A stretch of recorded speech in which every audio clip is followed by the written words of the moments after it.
लाओ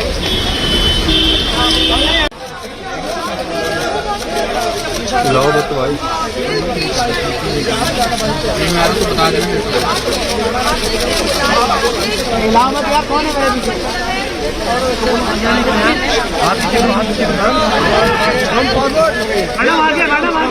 थोड़ा मैडम आगे आ जाइए, थोड़ा आगे आ जाइए।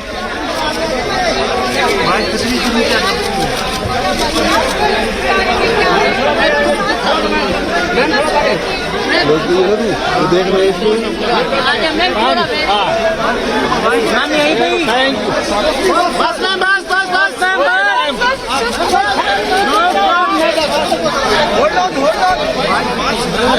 अरे छाता बंद करूँ।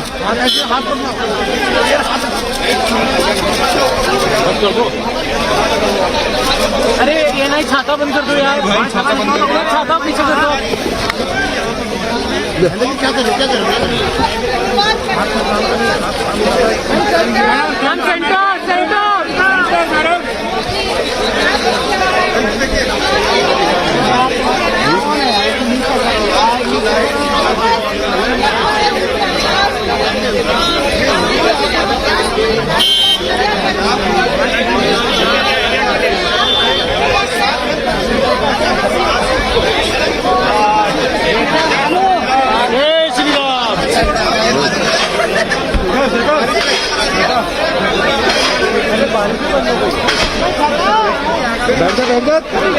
छाता छाता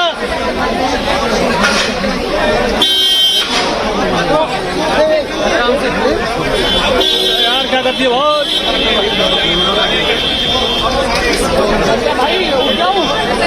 जय श्री राम। हो गया बारिश भी बंद हो गई।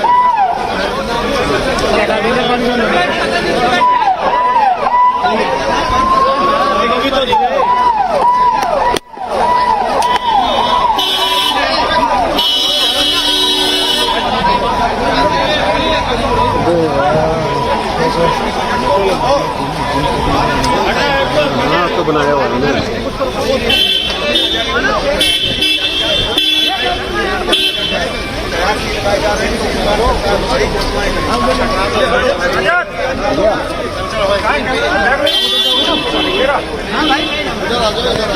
ले जाऊँ नहीं तो दो नहीं जाए एक ही।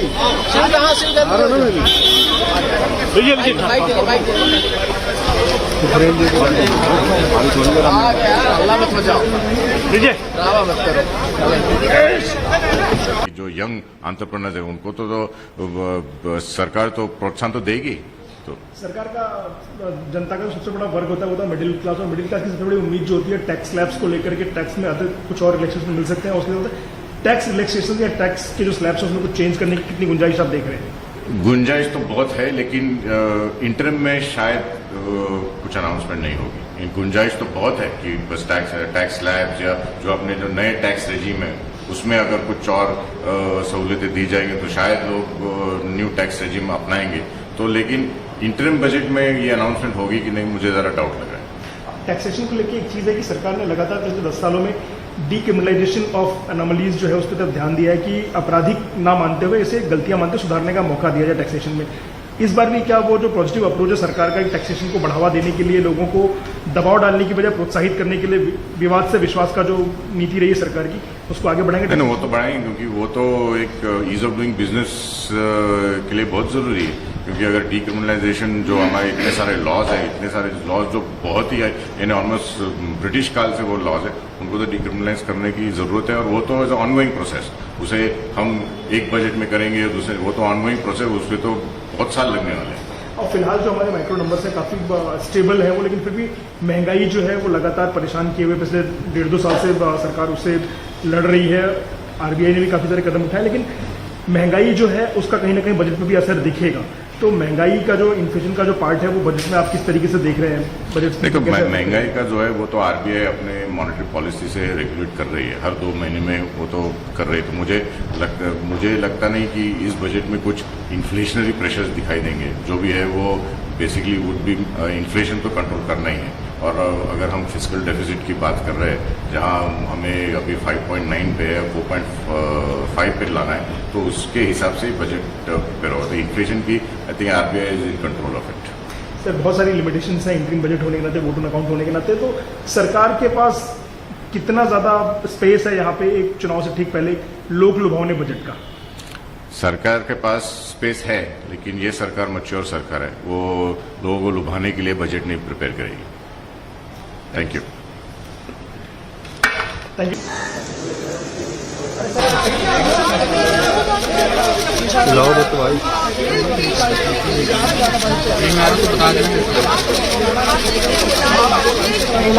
कौन है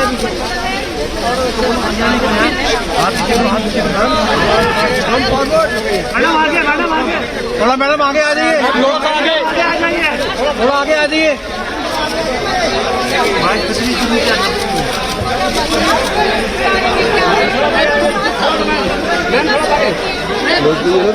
देख रहे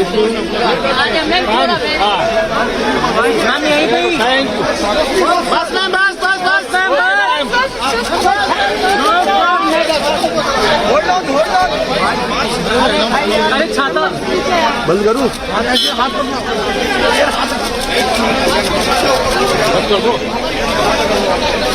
अरे ये नहीं, छाता बंद कर दो यार, छाता पीछे कर दो। क्या करें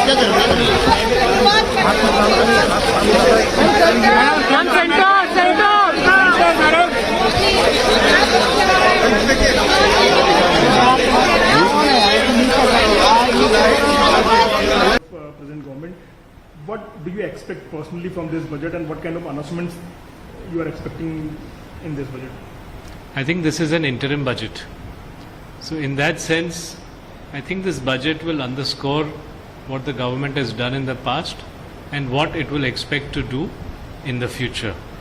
That is, it will be an interim budget and then they will do a final budget later to underscore that.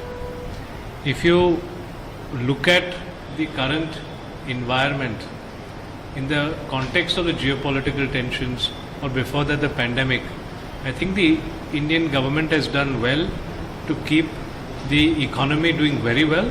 We're today the 5th largest in the world, growing at 6.5%, and we will be in the next few years the 3rd largest economy in the world.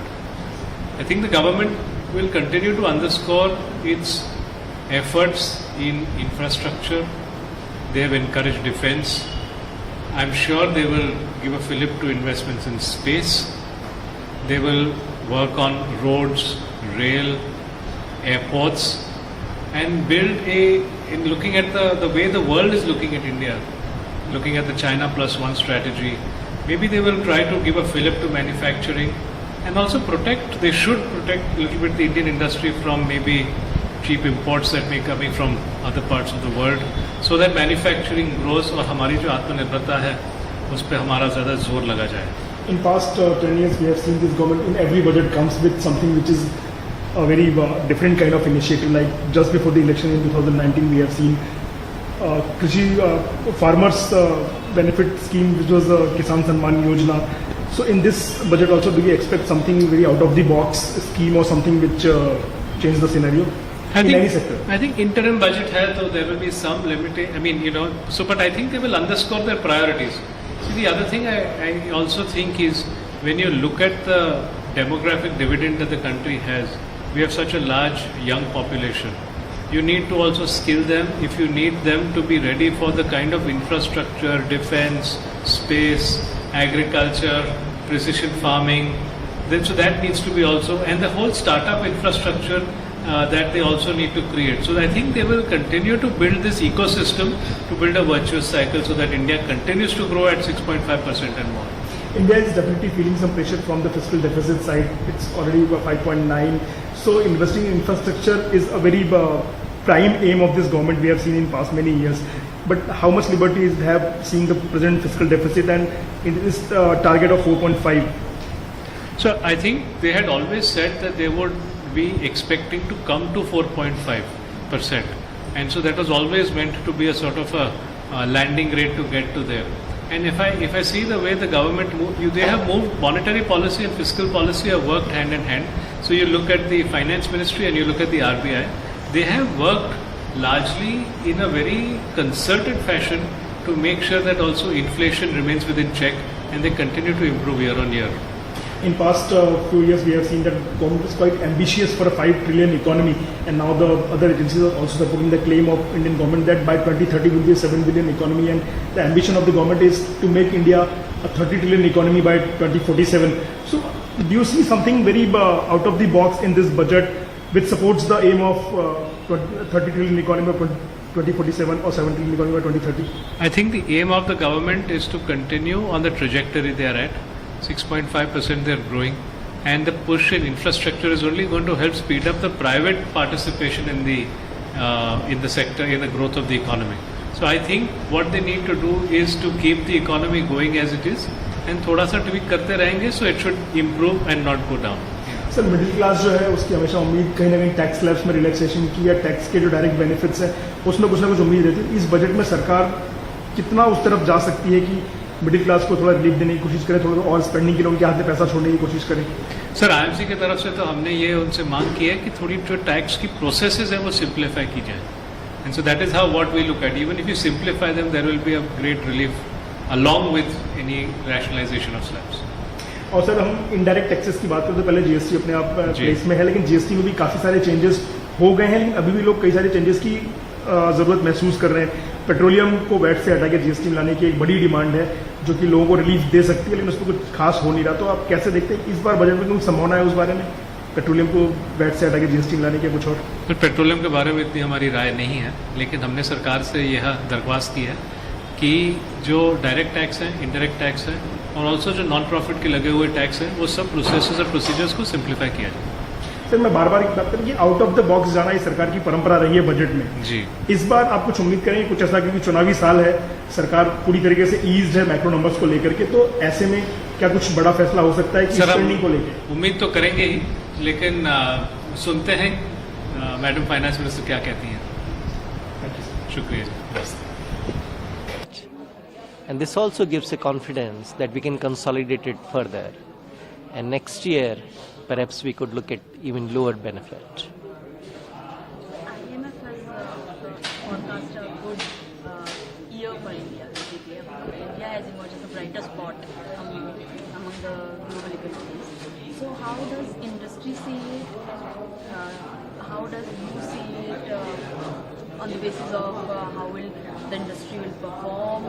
And do you see positive? Are you confident that the industry will perform good? I think the stage is set for industry to perform well, and the fact that interest rates are not increasing anymore, the fact that the inflation is range bound, the fact that the government is likely to continue the spend on the infrastructure and welfare schemes, the fact that the social security net to the vulnerable people looks within a tolerable range, and therefore any likelihood of unrest because of that is not going to be there.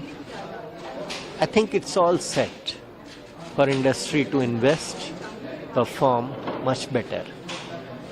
The only thing I see is that on demand side, because of the relatively higher inflation of the past, people need more money in hands to spend. And therefore, that is an area where more money in hands of the people through policy interventions, through tax interventions, through other economic initiatives would be an area of focus in the full budget and not so much in the interim budget. Thank you so much.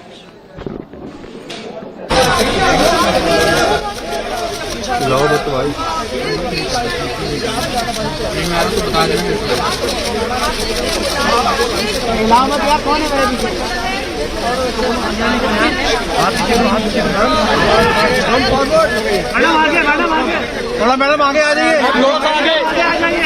थोड़ा आगे आ जाइए।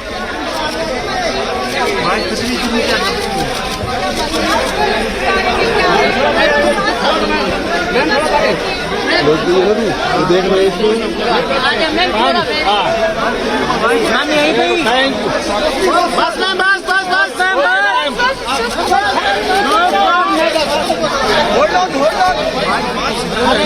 अरे छाता बंद करूँ।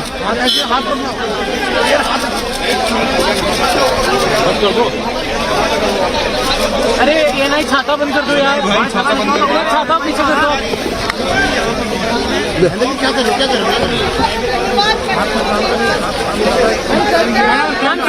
Centre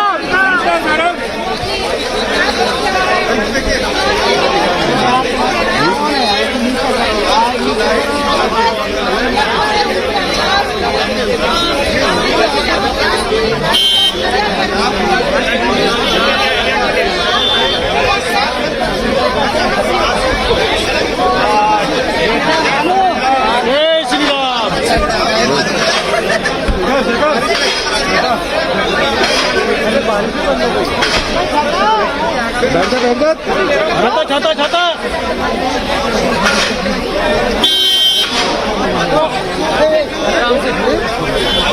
यार क्या करती है बहुत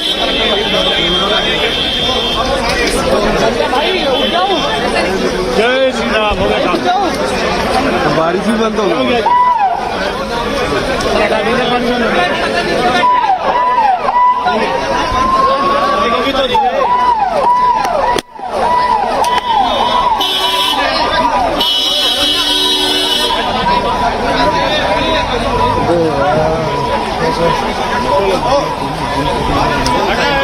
हाँ तो बनाया हुआ है।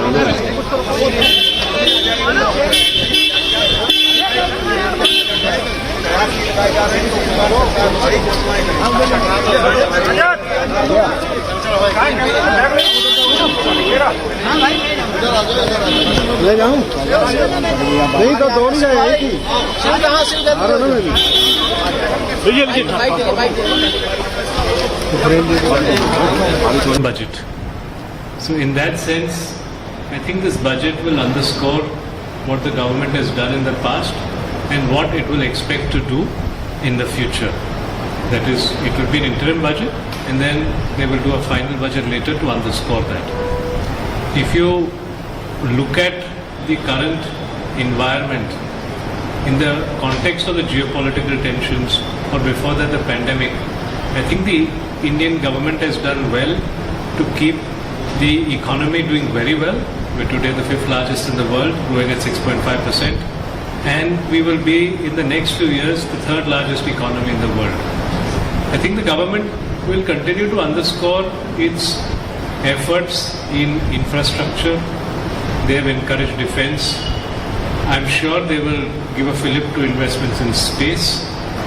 They will work on roads, rail, airports, and build in looking at the way the world is looking at India, looking at the China Plus One strategy, maybe they will try to give a fillip to manufacturing and also they should protect a little bit the Indian industry from maybe cheap imports that may be coming from other parts of the world, so that manufacturing grows और हमारी जो आत्मनिर्भरता है उस पर हमारा ज़्यादा जोर लगा जाए. In past 10 years, we have seen this government in every budget comes with something which is a very different kind of initiative. Like just before the election in 2019, we have seen Krishi farmers benefit scheme, which was Kisan Samman Yojana. So in this budget also, do we expect something very out of the box scheme or something which change the scenario in any sector? I think interim budget hai, so there will be some limitation. I mean, but I think they will underscore their priorities. See, the other thing I also think is when you look at the demographic dividend that the country has, we have such a large young population. You need to also skill them if you need them to be ready for the kind of infrastructure, defense, space, agriculture, precision farming. Then so that needs to be also, and the whole startup infrastructure that they also need to create. So I think they will continue to build this ecosystem to build a virtuous cycle so that India continues to grow at 6.5% and more. India is definitely feeling some pressure from the fiscal deficit side. It's already 5.9. So investing in infrastructure is a very prime aim of this government. We have seen in past many years. But how much liberty is have seeing the present fiscal deficit and in this target of 4.5? So I think they had always said that they would be expecting to come to 4.5%. And so that was always meant to be a sort of a landing rate to get to there. And if I see the way the government they have moved, monetary policy and fiscal policy have worked hand in hand. So you look at the finance ministry and you look at the RBI, they have worked largely in a very concerted fashion to make sure that also inflation remains within check and they continue to improve year on year. In past few years, we have seen that government is quite ambitious for a 5 trillion economy, and now the other agencies are also supporting the claim of Indian government that by 2030 will be a 7 billion economy, and the ambition of the government is to make India a 30 trillion economy by 2047. So, do you see something very out of the box in this budget which supports the aim of 30 trillion economy by 2047 or 7 trillion economy by 2030? I think the aim of the government is to continue on the trajectory they are at. 6.5% they are growing, and the push in infrastructure is only going to help speed up the private participation in the sector, in the growth of the economy. So I think what they need to do is to keep the economy going as it is, and थोड़ा सा tweak करते रहेंगे, so it should improve and not go down. Sir middle class जो है उसकी हमेशा उम्मीद कहीं ना कहीं टैक्स स्लैब्स में रिलैक्सेशन की या टैक्स के जो डायरेक्ट बेनिफिट्स हैं उसमें कुछ ना कुछ उम्मीद रहती है. इस बजट में सरकार कितना उस तरफ जा सकती है कि मिडिल क्लास को थोड़ा रिलीफ देने की कोशिश करें, थोड़ा और स्पेंडिंग के लिए उनके हाथ में पैसा छोड़ने की कोशिश करें? सर आईएमसी की तरफ से तो हमने ये उनसे मांग की है कि थोड़ी जो टैक्स की प्रोसेसेस है वो सिंप्लीफाई की जाए. And so that is how what we look at. Even if you simplify them there will be a great relief along with any rationalisation of slabs. और सर हम इनडायरेक्ट टैक्सेस की बात करते हैं, पहले जीएसटी अपने आप प्लेस में है, लेकिन जीएसटी में भी काफ़ी सारे चेंजेस हो गए हैं, लेकिन अभी भी लोग कई सारे चेंजेस की ज़रूरत महसूस कर रहे हैं. पेट्रोलियम को वैट से हटा के जीएसटी में लाने की एक बड़ी डिमांड है जो कि लोगों को रिलीफ दे सकती है, लेकिन उसमें कुछ खास हो नहीं रहा. तो आप कैसे देखते हैं इस बार बजट में कुछ संभावना है उस बारे में, पेट्रोलियम को वैट से हटा के जीएसटी में लाने के कुछ और? तो पेट्रोलियम के बारे में इतनी हमारी राय नहीं है, लेकिन हमने सरकार से यह दरख्वास्त की है कि जो डायरेक्ट टैक्स है, इनडायरेक्ट टैक्स है और ऑल्सो जो नॉन प्रॉफिट के लगे हुए टैक्स है वो सब प्रोसेसेस और प्रोसीजर्स को सिंप्लीफाई किया जाए. सर मैं बार बार बात करूँ कि आउट ऑफ द बॉक्स जाना ही सरकार की परंपरा रही है बजट में. जी. इस बार आप कुछ उम्मीद करेंगे कुछ ऐसा, क्योंकि चुनावी साल है, सरकार पूरी तरीके से ईज्ड है मैक्रो नंबर्स को लेकर के, तो ऐसे में क्या? बहुत बढ़िया मैडम की गाड़ी भी बहुत बढ़िया, बहुत यही शॉट है. अरे अम्ब्रेला अबे ये यार, अरे सर इधर भी देख लिया करो.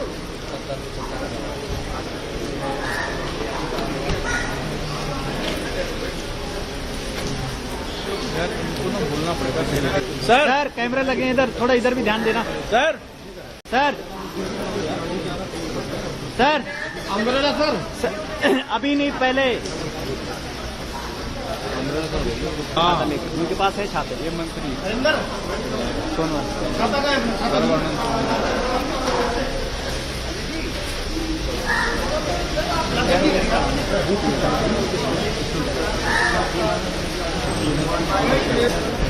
जल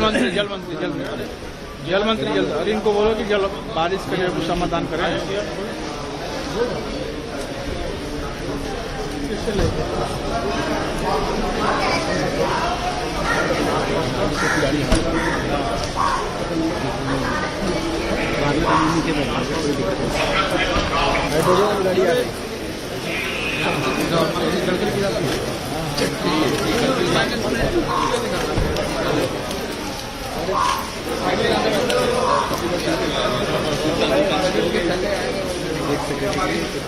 इनको बोलो छाता उस तरफ वाले रखो. अम्ब्रेला ढक के ले जा रहे हैं यहाँ.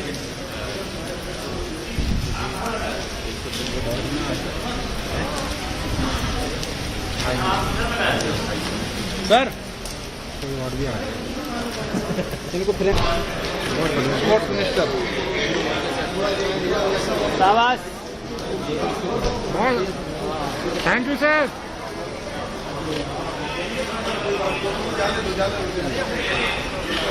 अपनी बोर्ड की धारा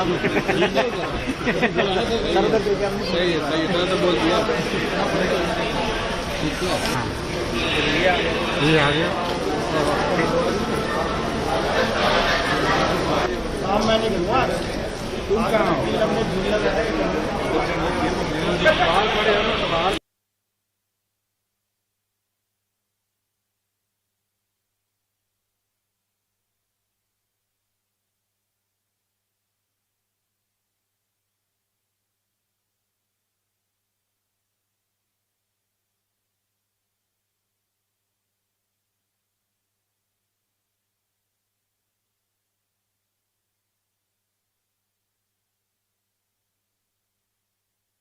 गाड़ी भी बहुत बढ़िया, बहुत यही शॉट है।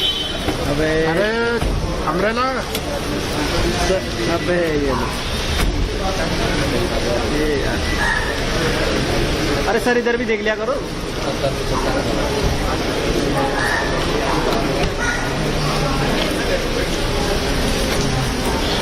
इनको ना बोलना पड़ेगा।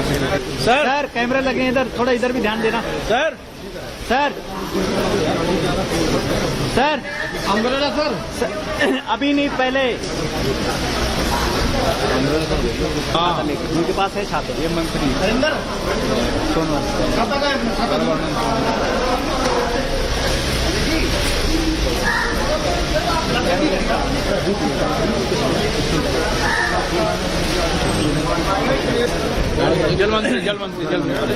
जल मंत्री अरे इनको बोलो कि जल बारिश के लिए समाधान करें।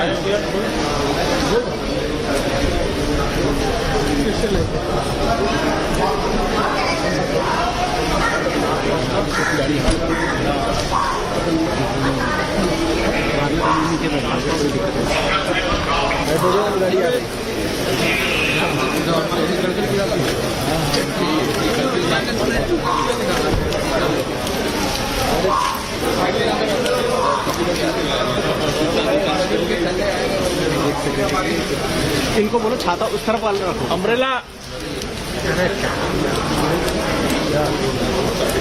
ढक के ले जा रहे हैं यहाँ।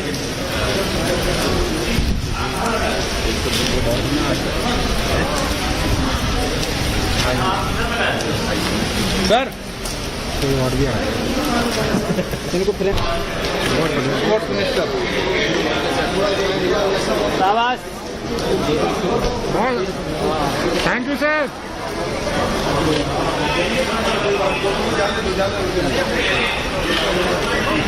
अपनी बोर्ड की धारा सही तो बोल दिया। ये आ गया। मैं नहीं करूँगा तुम कहाँ हो?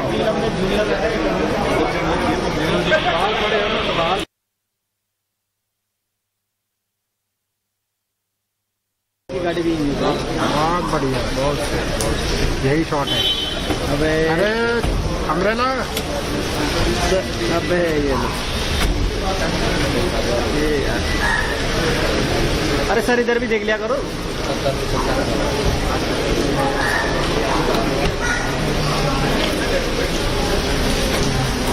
इनको ना बोलना पड़ेगा। सर कैमरे लगे हैं इधर, थोड़ा इधर भी ध्यान देना। Sir sir sir umbrella sir, अभी नहीं, पहले उनके पास है छात्र, ये मंत्री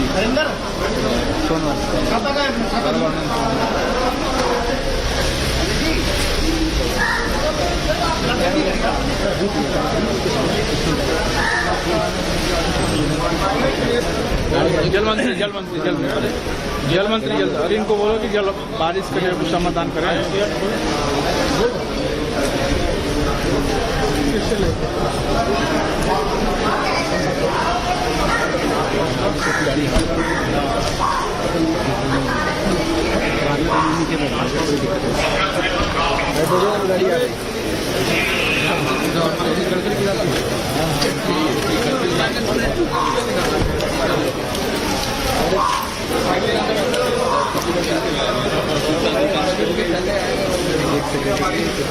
इनको बोलो छाता उस तरफ वाले रखो। अम्ब्रेला अरे क्या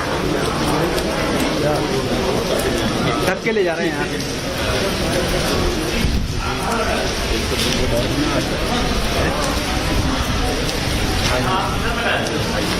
सर कोई और भी आ रहा है। इनको फ्रेम स्पोर्ट्स मिनिस्टर शाबाश। Thank you sir.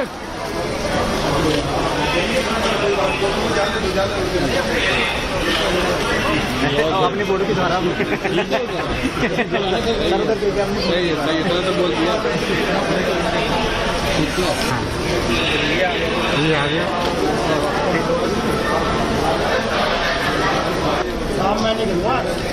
तुम कहाँ हो?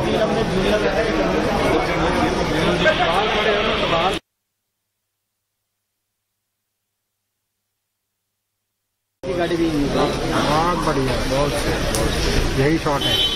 अबे अरे अम्ब्रेला अबे ये यार।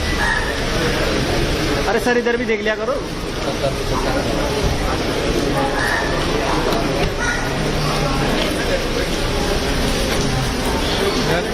बोलना पड़ेगा सर कैमरे लगे हैं इधर, थोड़ा इधर भी ध्यान देना। Sir sir sir umbrella sir. अभी नहीं, पहले हाँ उनके पास है छात्र। ये मंत्री हरिंदर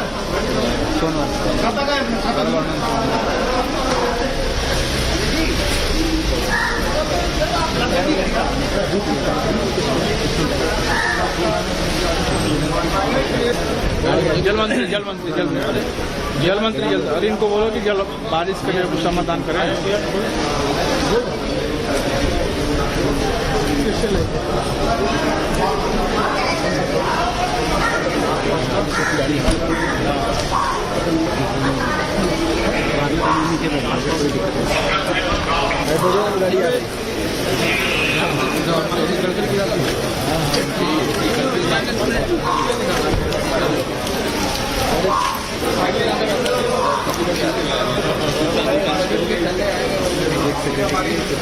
इनको बोलो छाता उस तरफ वाले रखो, अम्ब्रेला ढक के ले जा रहे हैं यहाँ।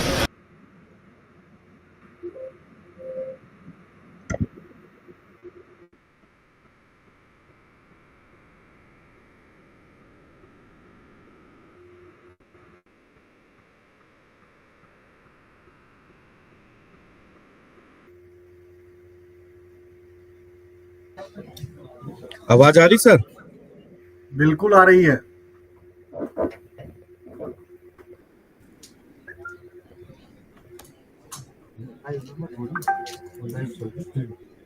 मेरे लाइव चल रही है।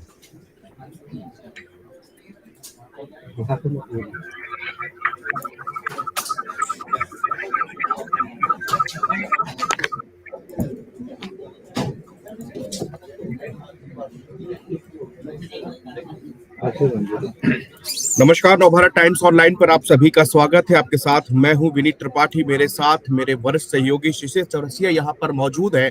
और आज देश के लिए बड़ा दिन है। आज बजट 2024 यानी कि एंटरिम बजट यहाँ पर पास होगा। 11 बजे वित्त मंत्री जो है संसद में जाकर उस पूरे अपने बजट को पिटारे को खोलेंगे और उससे क्या क्या निकलेगा, किसके किसके नौजवानों के लिए, किसानों के लिए, हर किसी की नजर होती है।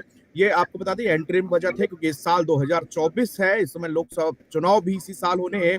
मोदी सरकार के दूसरे कार्यकाल का ये आखिरी बजट यहाँ पर है। लोगों की कमोबेश बहुत सारी यहाँ पर उम्मीदें भी आज टिकी हुई हैं।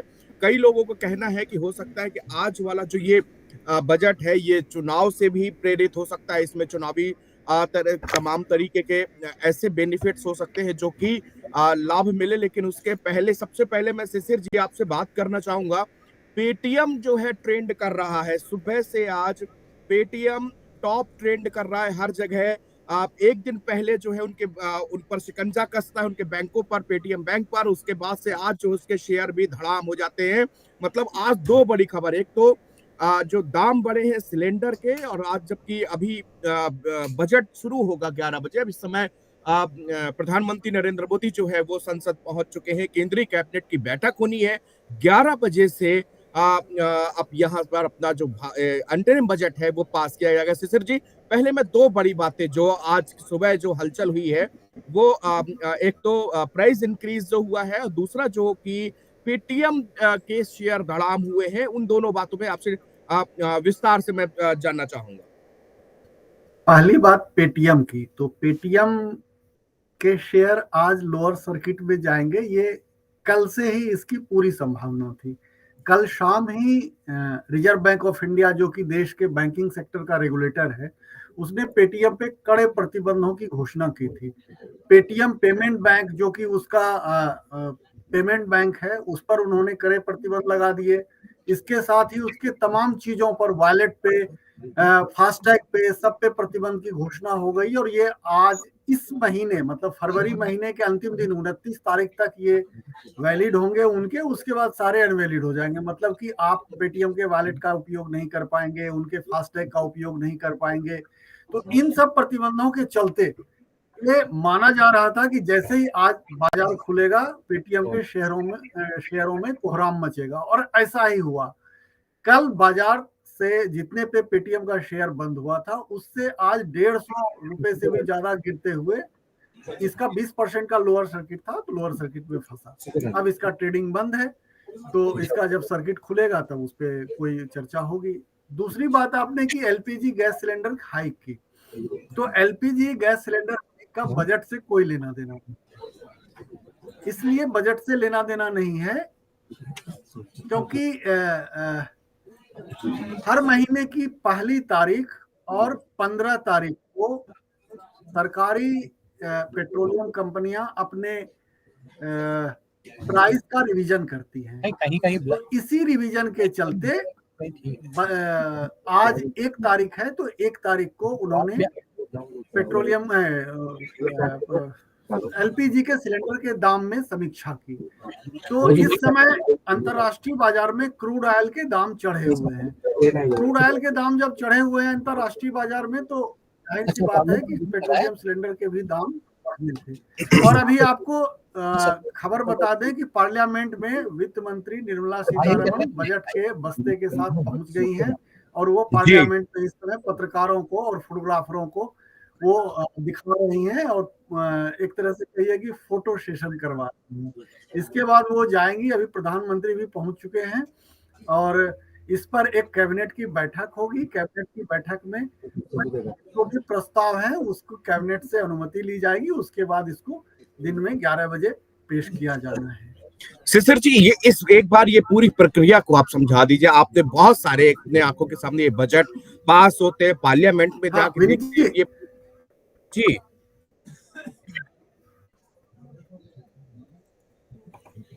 जी शिशिर जी, आवाज आ रही है आपको मेरी?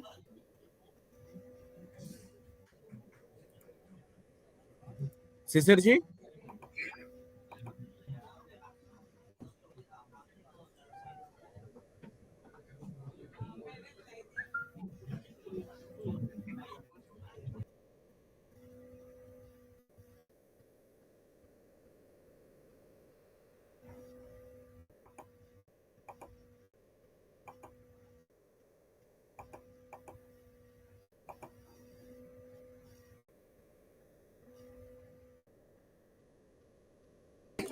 शिशिर सर, आवाज आ रही मेरी आपके पास?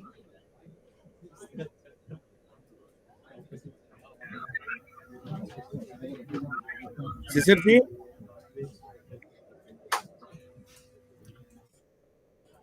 आपकी आवाज आ रही है जी, सुन पा रहे हैं?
आगे चल, बस बस बस इधर रोक दी और आगे ले, आगे थोड़ी देर आगे ले, बस बस बस बस।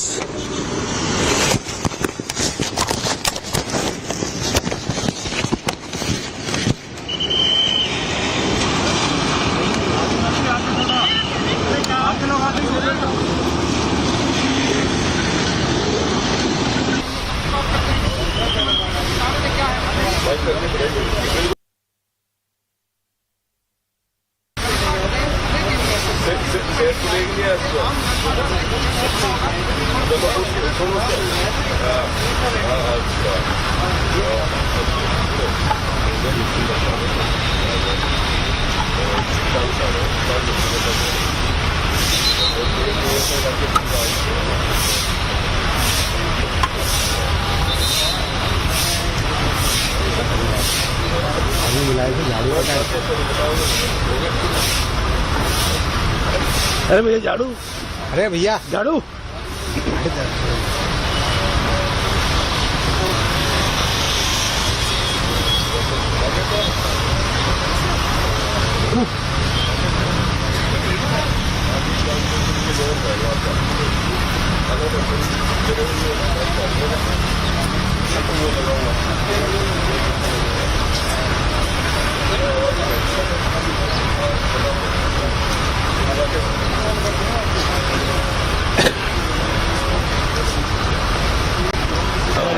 फर्स्ट टाइम दिया हुआ है।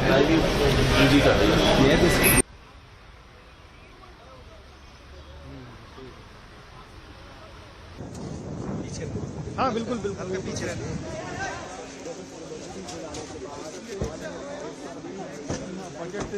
जो प्रति है वो ले आते हुए लास्ट का जो फाइल है उसमें बजट की जो प्रति है वो दिखाते हुए, और ये जो तस्वीरें हैं उसके बाद यहाँ से वो संसद गवर्नमेंट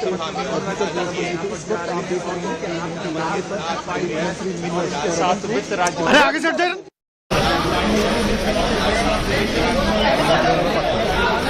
मैम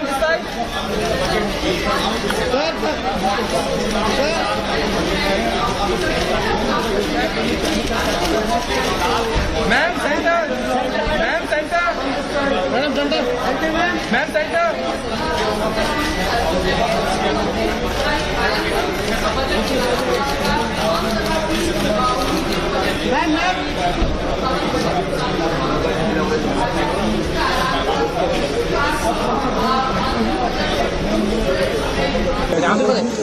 बैठक के बाद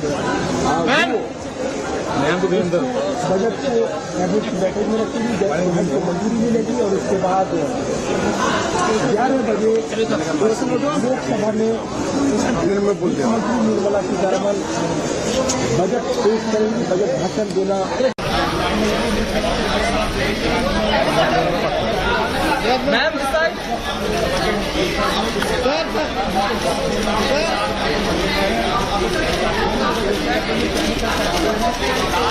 ma'am centre, ma'am centre, madam centre, ma'am centre.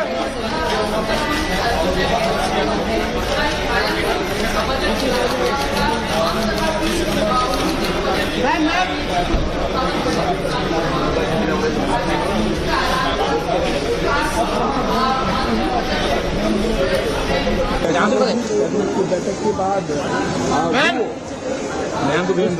Budget को कैबिनेट की बैठक में रखी गई, बजट को मंजूरी मिलेगी और उसके बाद 11 बजे लोकसभा में मुख्यमंत्री निर्मला सीतारमण बजट पेश करेंगी, बजट भाषण देना।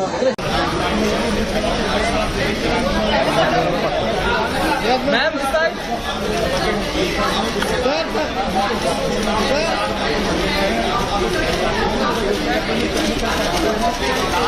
Ma'am centre, ma'am centre, madam centre, ma'am centre.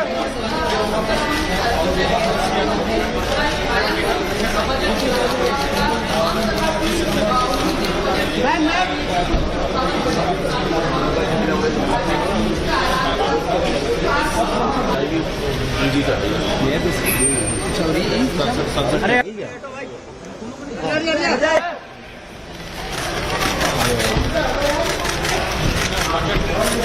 Madam madam madam madam madam मैं मैम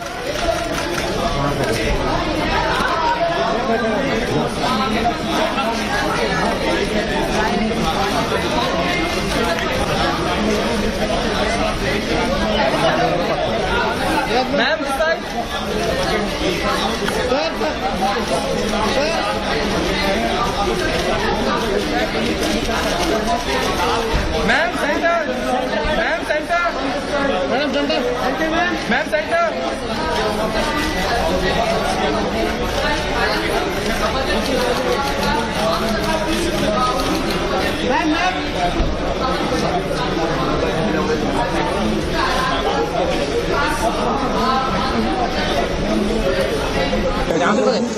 बैठक के बाद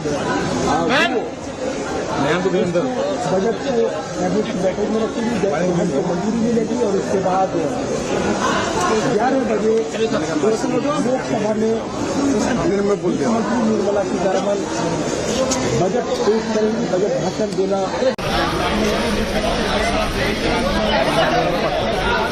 मैम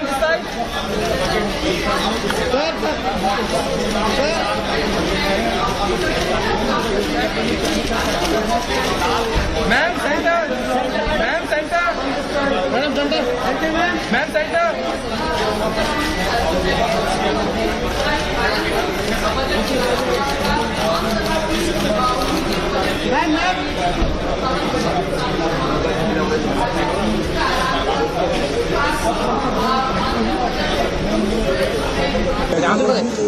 बैठक के बाद बजट को गाड़ी भी बहुत बढ़िया, बहुत यही शॉट है। अरे अम्ब्रेला अबे ये अरे सर इधर भी देख लिया करो।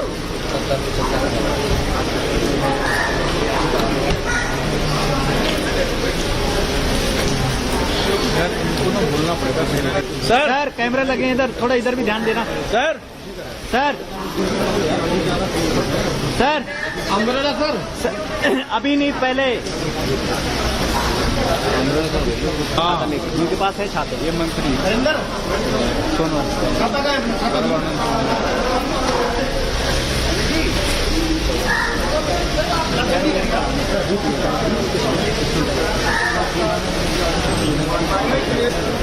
जल मंत्री अरे इनको बोलो कि जल बारिश के लिए समाधान करें।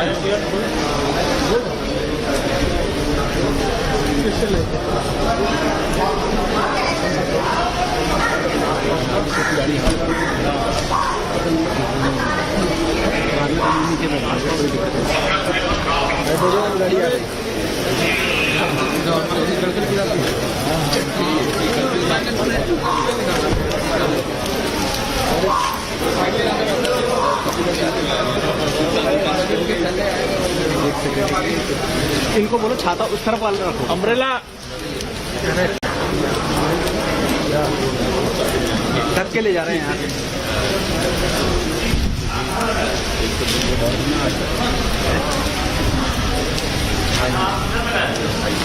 सर कोई और भी आया इनको फ्रेम स्पोर्ट्स मिनिस्टर शाबाश। Thank you sir.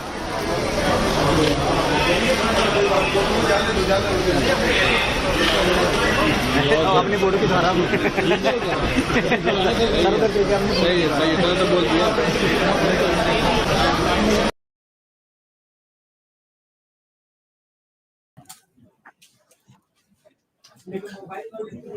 Under budget का सभी को इंतजार है और वो कुछ ही मिनट या बचे हुए हैं, लगभग 45 मिनट के बाद में आप जो है संसद भवन पहुंचेंगी निर्मला सीतारमन, और वो आज इंटरिम बजट में वो सारी जो लोगों को उम्मीदें हैं उनके मुताबिक क्या क्या है। हमारे साथ एक पैनल मौजूद है, हम इससे डिस्कस कर रहे हैं बजट के पहले कि क्या कुछ आज जो अंतरिम बजट पास होने वाला है उसमें रोजगार के क्या होगा, क्या टैक्सेस स्लैब क्या हो सकता है, उसमें जो है किसानों के लिए क्या हो सकता है। चूंकि सिसे चौरसी हमारे संपर्क यहाँ पर टूट गया था, लेकिन फिर से वापस हम लोग बात करेंगे। और सबसे पहला सवाल जो मैं यहाँ पूछूंगा शिशिर जी से, शिशिर जी, इसकी एक प्रोसेस है, जो बजट की पूरी एक प्रोसेस होती है, एक नियम होते हैं सारे। एक बार आप दर्शकों को वो बजट का प्रोसेस समझे, क्योंकि 11 बजे से तो फिर वो भाषण शुरू हो जाएगा और हम सब लोग वो उस पर डिस्कशन करेंगे। लेकिन एक बार ये प्रोसेस इसकी मैं आपसे समझना चाहूंगा, जैसे कि संसद भवन के अंदर जब जाते हैं उसके पहले क्या क्या चीजें होती हैं। देखिए, प्रोसेस तो पहले ये है कि बजट टीम बजट तैयार कर रही है।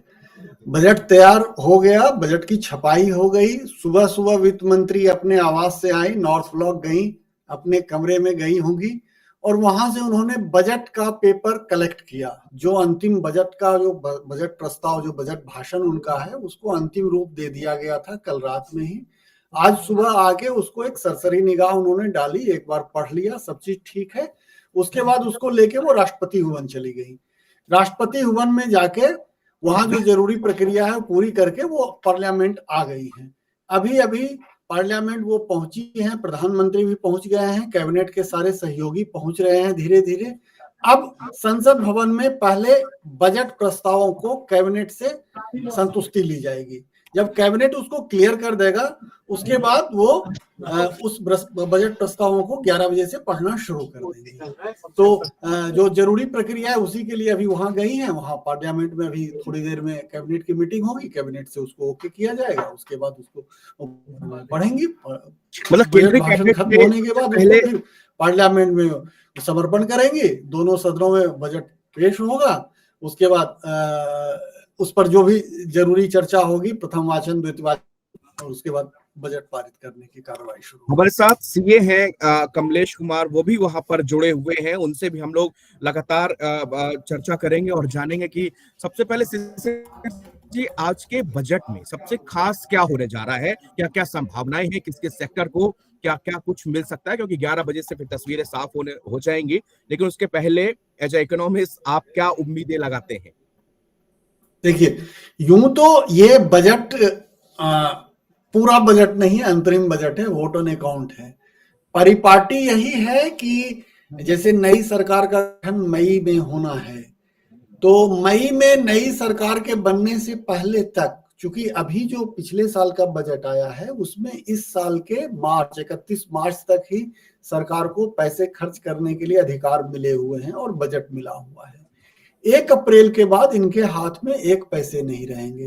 नई सरकार का गठन मई में होना है, फिर नई सरकार का गठन होगा, बजट पेश होगा, जून में जुलाई तक पारित होगा। तो तब तक के लिए सरकार को खर्च करने के लिए दैनंदिन कामकाज सरकार का चलता रहे, इसके लिए अंतरिम बजट लाया गया है। तो माना यही जाता है कि अंतरिम बजट में कोई बड़ी घोषणा नहीं होगी, लेकिन यह कोई हार्ड एंड फास्ट रूल नहीं है। इससे पहले भी, इससे ठीक 5 साल पहले के अंतरिम बजट को याद कीजिए। दिवंगत अरुण जेटली जी ने उस समय अंतरिम बजट पेश किया था। उन्होंने कर से जुड़ी एक बड़ी घोषणा की थी। हमारे इनकम टैक्स के विशेषज्ञ सीए कमलेश जी हमसे जुड़े हैं, वो बताएंगे आपको कि कर से जुड़ी उन्होंने एक बड़ी घोषणा की थी। उससे पहले भी जब जब अंतरिम बजट पेश हुआ है तो कुछ वित्त मंत्रियों ने कुछ कुछ बड़ी घोषणा कर दी है। तो इस बार भी माना जा रहा है कि कोई बड़ी घोषणा कर सकती है वित्त मंत्री। शिशिर जी, क्या किसानों, महिलाओं और गरीबों पर फोकस रहने वाला है? नई हाउसिंग लोन सब्सिडी स्कीम की घोषणा हो सकती है, हाइब्रिड कारों के लिए टैक्स में कटौती की यहाँ पर घोषणा हो सकती है, या पीएसयू प्राइवेटाइजेशन का विनिवेश टारगेट में कमी, इन सब पहलुओं पर नजर होगी? बिल्कुल नजर होगी। किसानों से जुड़ी सबसे बड़ी बात तो है कि टैक्स प्रस्ताव से जुड़ी घोषणा के बारे में लोग, आपको याद होगा ये किसान सम्मान निधि के बारे में जो घोषणा हुई थी, वो पिछले साल अंतरिम बजट में ही इस बारे में एक महत्वपूर्ण घोषणा हुई थी। तो इस बार भी इसीलिए माना जा रहा है कि किसानों के लिए या असंगठित क्षेत्र के लोगों के लिए या मनरेगा बजट के लिए कोई बड़ी घोषणा हो सकती है। हो सकता है कि कृषि क्षेत्र के लिए बड़ी घोषणा हो सकता है रोजगार के क्षेत्र के लिए कुछ बड़ी घोषणा हो जाए। और मध्यम वर्गीय तो इनकम टैक्स, खास करके डायरेक्ट टैक्स में इनकम टैक्स को लेकर तो सशंकित और आशान्वित दोनों हैं। सोच रहे हैं कि इस बार कुछ हो। ऐसा भी कहा जा रहा है कि नहीं, अभी जो चल रहा है कि एक प्रीवियस वाला एक न्यू टैक्स स्कीम है, तो हो सकता है एक ही स्कीम बचे। अब देखिए, थोड़ी देर की बात है, उसके बाद वित्त मंत्री अपने पत्ते खोले। आपका क्या कहना है कमलेश जी, क्या हो सकता है? सर नमस्कार सभी दर्शकों को। सर देखिए, जहां तक अभी एक बहुत लोगों के बीच बड़ी कंफ्यूजन रहती है हमेशा, new tax regime, old tax regime. New tax regime में भी दो कैटेगरी था, 2023 तक अलग है, 23-24 के लिए अलग है। तो बहुत लोगों में, आम लोगों में बहुत कंफ्यूजन रहती है कैलकुलेशन की, मैं नए टैक्स में रहूं या पुराने में रहूं वगैरह वगैरह। तो अब ये से एक्चुअली सरकार जो चाहती है, जिस तरीके से बेनिफिट्स लास्ट ईयर दिए गए थे कि भाई स्लैब रेट बढ़ा के 5 लाख से बढ़ा के 7 लाख किए थे न्यू टैक्स रिजीम में, ये ओल्ड टैक्स रिजीम में नहीं किया गया था। मीनिंग देयर बाय ये सरकार प्रमोट करना चाहती है लोग नए टैक्स रिजीम में आए, इसलिए वो इस लिमिट को, हो सकता है क्योंकि ये एक इलेक्शन का पीरियड भी है, तो हो सकता है ये लिमिट 7 लाख को बढ़ा के 10 लाख भी किया जा सकता है। 87A की रिबेट बढ़ाई जा सकती है इस मॉड्यूल से। तो बहुत ज्यादा, क्योंकि हालांकि जैसे अभी सीसी जी कह रहे थे कि ये इलेक्शन का टाइम था है और ये इंटीरियम बजट है, बट सरकार सिर्फ कुछ भी कर सकती है। इंटीरियम बजट लाके मई तक, जुलाई जून तक जाएगा, उसके बाद दोबारा बजट आएगा, फाइनल बजट, वहां पर उसको रेगुलेट कर सकती है। तो ये टैक्स छूट में देने की संभावना है। हो सकता है कि अगर न्यू टैक्स रिजीम का लिमिट 7 लाख से बढ़ा के 8 लाख 10 लाख कर दिया जाए, नॉन टैक्सेबल जो 87A वाली कैटेगरी है, और ओल्ड टैक्स रिजीम को अगर ये साथ में कंटिन्यू रखना चाहते हैं, बिकॉज ओल्ड टैक्स रिजीम में कोई चेंजेस नहीं किया, 2.5 लाख की एग्जम्पशन जो कि बहुत कम है, ये 5 लाख रुपए तक किया जा सकता है अगर ये कंटिन्यू रखते हैं ओल्ड टैक्स रिजीम को। जी, क्या यहाँ पे कमलेश जी, एक सवाल मेरा आपसे यहाँ पर रहेगा कि जिस तरह से रॉयटर्स के एजेंसी के मुताबिक उसमें बताया गया था कि पीएम किसान के तहत महिला किसानों को मिलने वाली जो राशि है उसको 12,000 रुपए किया जा सकता है। इस योजना के हर एक किसानों को साल भर में 3 किस्तों में 6,000 रुपए मिलते हैं। सरकारी जो इसका आंकड़ा है उसके मुताबिक किसानों की कुल आबादी में जो महिलाओं की है वो 60% है। मतलब नारी शक्ति पर भी इस बजट में फोकस करने की मुझे लग रहा है सरकार पूरी तरह से अपना मन बना चुकी है। देखिए, अगर आपने देखा होगा कि 26 जनवरी के मौके पे सारा वुमेन पावर पूरा दिख रहा था, तो उसको ध्यान में रखा जाए तो ये बात, आपकी बात बिल्कुल ठीक है कि देखो, चाहे मेल या फीमेल, कोई भी वुमेन हो, वुमेन, क्योंकि कृषि के क्षेत्र में बहुत ज्यादा बेनिफिट देने की संभावना है, तो ये राशि बढ़ाई जा सकती है। और इससे जो छोटे किसान हैं उनको बहुत फायदा है, क्योंकि जिनके पास 2 बीघा जमीन है, 5 बीघा जमीन है, 3 बीघा जमीन है, वो बड़े पैमाने पे कृषि नहीं कर सकते। उनको बहुत काफी कुछ मैनुअल करना पड़ता है, जिसमें इनको बीज खरीदने के लिए और जो खरपतवार फर्टिलाइजर्स वगैरह, हाँ, फर्टिलाइजर यूज करने के लिए ये बहुत हेल्प करता है। क्योंकि मैं कुछ किसानों से डायरेक्ट बात करता हूँ, जिससे पता लगता है कि उनको ये जो राशि मिलती है उनको बहुत हेल्प होती है। जी, बजट में ये क्या टैक्स पेयर्स को क्या उम्मीद है कमलेश जी इस बजट से हो सकती है? देखिए सर, जो हाई लेवल जो अमीर लोग हैं उनके लिए ज्यादा फर्क तो पड़ता नहीं है, जैसे मामले, हाँ, मीडियोकर जो मीडियोकर लोग हैं, जिसे हम बोलते हैं कि आम लोग हैं, आम लोगों को डेफिनेटली एक्सपेक्टेशन बजट से रहती है, क्योंकि वो सीधा सीधा इम्पैक्ट करता है उनकी इनकम को, सीधा इम्पैक्ट करता है। आज अभी जो न्यू टैक्स रिजीम, जैसे 7 लाख रुपए तक किसी की इनकम में कोई टैक्स लायबिलिटी नहीं आती, अगर यही अब एक्सपेक्ट कर रहे हैं, अगर ये लिमिट 7 लाख से बढ़ा के 8 लाख 10 लाख रुपए तक अगर हो जाए, तो सीधा सीधा टैक्स पेयर के जेब पे फर्क पड़ेगा, उनकी इनकम बचेगी, टैक्स सेव होगा। जी जी, ये स्टैंडर्ड डिडक्शन में बढ़ोतरी की बात सामने आ रही है। दूसरा जो बात इसमें कि न्यू इनकम टैक्स रिजीम में एनपीएस को शामिल करना, ये भी बात अभी जो हमारे तमाम इकोनॉमिस्ट या हम रिसर्च पढ़ते जा रहे हैं उसमें बात सामने आ रही है। सेक्शन 80C की लिमिट में बढ़ोतरी की बात भी सामने आ रही है। हाउसिंग लोन इंटरेस्ट की लिमिट में तेजी बताई जा रही है। इनकम टैक्स स्लैब में बदलाव भी संभव है। ये 5 बातें जो बजट के टैक्स पेयर के उम्मीदों से जुड़ी हुई है, इनको थोड़ा सा कमलेश जी अगर आप साधारण आसान भाषा में और आम लोगों को जो जानकारी, क्योंकि बड़ी टिपिकल होती है इकोनॉमिक्स की, अर्थव्यवस्था की परिभाषाएं जो हैं, तो इसको जरा सा अगर आप साधारण भाषा में समझा पाए। मैं आपको बताता हूँ सर, 80C के अंदर सारी के सारी डिडक्शन, चाहे प्रिंसिपल और होम लोन का जो पेमेंट करते हैं वो भी आता है। आप एनपीएस 80C से थोड़ा एडिशनल आता है, 50,000 की अलग डिडक्शन होती है। New pension, normal provident funds वो भी 80C में आता है। इंश्योरेंस की पेमेंट करता हूँ वो भी 80C में आता है। तो टोटल जो डिडक्शन 80C की है वो सब के सब टोटल आज की डेट में 1.5 लाख रुपए है। एनपीएस में एडिशनल है 50,000, लेकिन ये बेनिफिट तो अवेलेबल उनको है जो ओल्ड टैक्स रिजीम में है। न्यू टैक्स रिजीम के लिए ये डिडक्शन 0 है, उनके लिए कोई डिडक्शन नहीं है। तो अगर इनको बढ़ाने का मतलब है सरकार ओल्ड टैक्स रिजीम को आगे कैरी करना चाहती है, क्योंकि न्यू टैक्स रिजीम में बेनिफिट्स अवेलेबल नहीं है। जी, अगर न्यू टैक्स रिजीम वालों के लिए तो स्लैब बढ़ाई जाए, ओल्ड टैक्स रिजीम के लिए ये जो डिडक्शन का लिमिट बढ़ाई जाए। जो 1.5 लाख, इतने कई सालों से 1.5 लाख है, आपने देखा होगा 80C की डिडक्शन बिल्कुल। कई सालों से 1.5 लाख है, क्योंकि अब इन्फ्लेशन रेट बढ़ रहा है, सब चीजें बढ़ती रहती हैं, लेकिन डिडक्शन नहीं बढ़ रहे हैं। तो डिडक्शन को बढ़ाने की जरूरत है। ये 1.5 लाख की डिडक्शन 2 लाख 2.5 लाख करने की जरूरत है। मतलब जो सेक्शन 80C की जो लिमिट में बढ़ोतरी की बात आ रही है, उसमें यही है कि अब उसको जो है 1.5 लाख से बढ़ाकर 2 लाख या 2.5 लाख तक किया जा सकता है। जी जी जी, लेकिन ये ओल्ड टैक्स रिजिम में ही होगा। जी जी, और इसमें जो हाउसिंग लोन इंटरेस्ट की लिमिट की बात सामने आ रही है, इसमें क्या कमलेश जी हो सकता है? मैं आपको बताता हूँ, होम लोन का जो इंटरेस्ट होता है सर, वो दो तरह के होते हैं। एक तो सेल्फ ऑक्यूपाइड है प्रॉपर्टी, या फिर लेट आउट है प्रॉपर्टी। सेल्फ ऑक्यूपाइड प्रॉपर्टी पे डिडक्शन मिलता है हमें सर 2 लाख रुपए तक इंटरेस्ट का।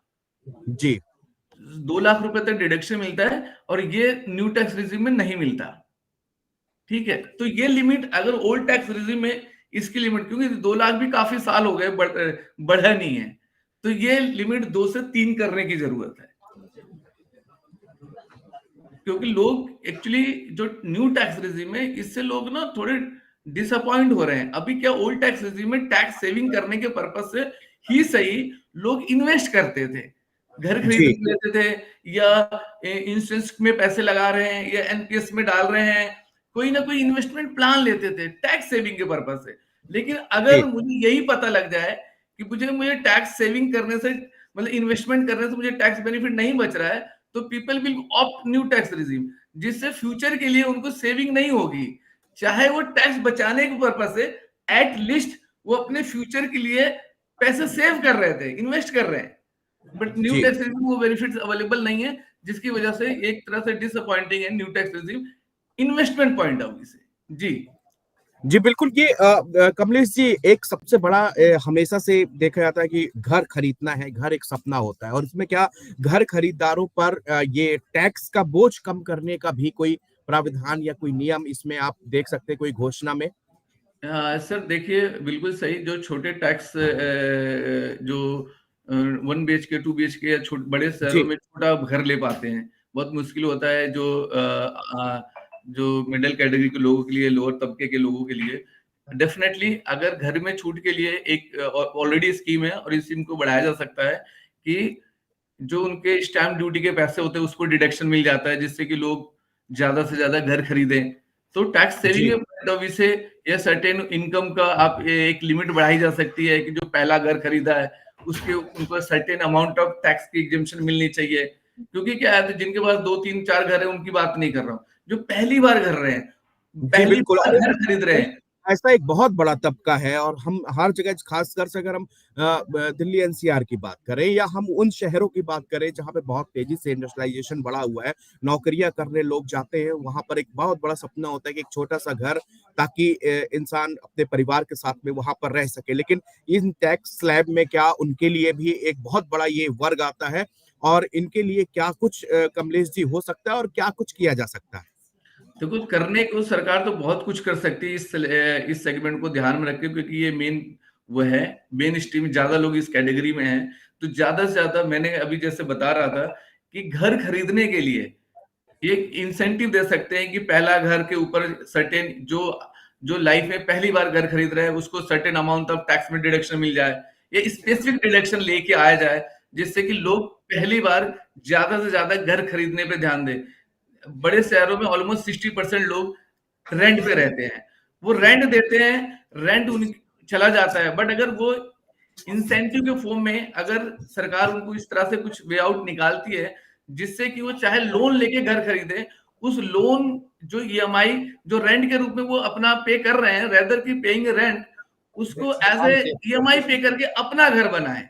तो ये अच्छा बेटर होगा कि कोई सरकार इस तरह के कोई इंसेंटिव स्कीम लाती है, एडिशनल टैक्स बेनिफिट देती है उन लोगों को लिए जो पहली बार घर खरीद रहे हैं, जिससे मोटिवेट होंगे लोग ज्यादा से ज्यादा घर खरीदने में और अपना आशियाना बनाने में। जी कमलेश जी, और ये हाउस प्रॉपर्टी हम जब खरीदते हैं तो उसके लिए, कमलेश जी आवाज नहीं आ पा रही आपकी। अच्छा, आ रही है? हाँ हाँ, अब आ रही है जी। मेरा सवाल था कमलेश जी कि हाउस प्रॉपर्टी जैसे हम खरीदने के लिए क्या टीडीएस के नियम को इजी किया जा सकता है, टीडीएस के नियमों को आसान बनाया जा सकता है?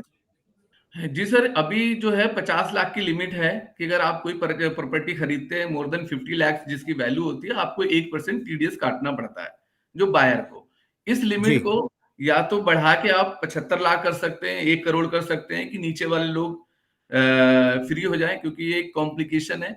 इससे इनकम नहीं बढ़ती, लेकिन एक टैक्स कंप्लायंस और कॉम्प्लिकेशन होती है। आम लोगों को समझ नहीं आता, कई बार इसमें नॉर्मली लोग डिफॉल्ट कर जाते हैं, जिसकी वजह से उनके ऊपर पेनल्टीज इंपोज हो जाती हैं। एक हैवी रेट ऑफ इंटरेस्ट इस पे चार्ज होता है। इसलिए इस लिमिट को, जो 50 लाख की लिमिट है, इसको बढ़ा के 75 लाख या 1 करोड़ तक ले जाना चाहिए, जिससे लोगों को राहत मिले।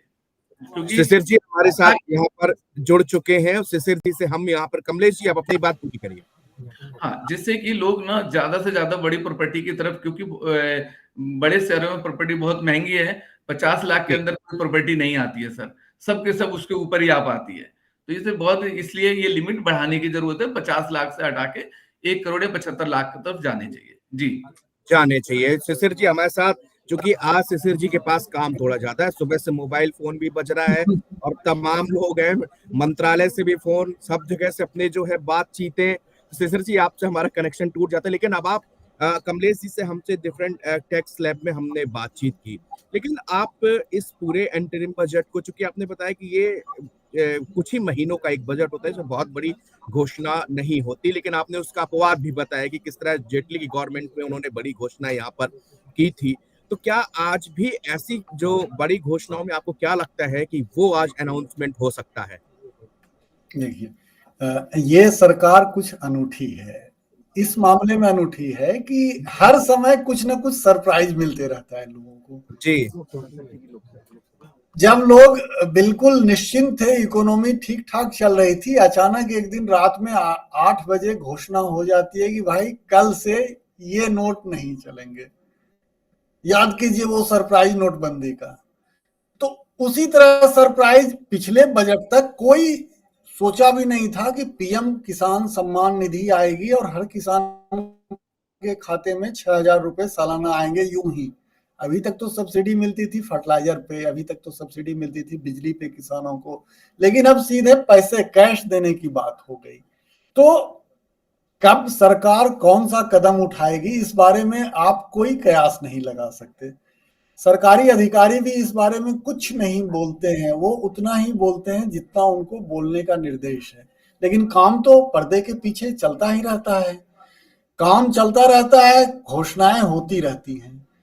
अब ये चुनावी बजट है, चुनावी बजट है तो चुनाव से पहले अभी तक, जैसे पिछले साल याद कीजिए,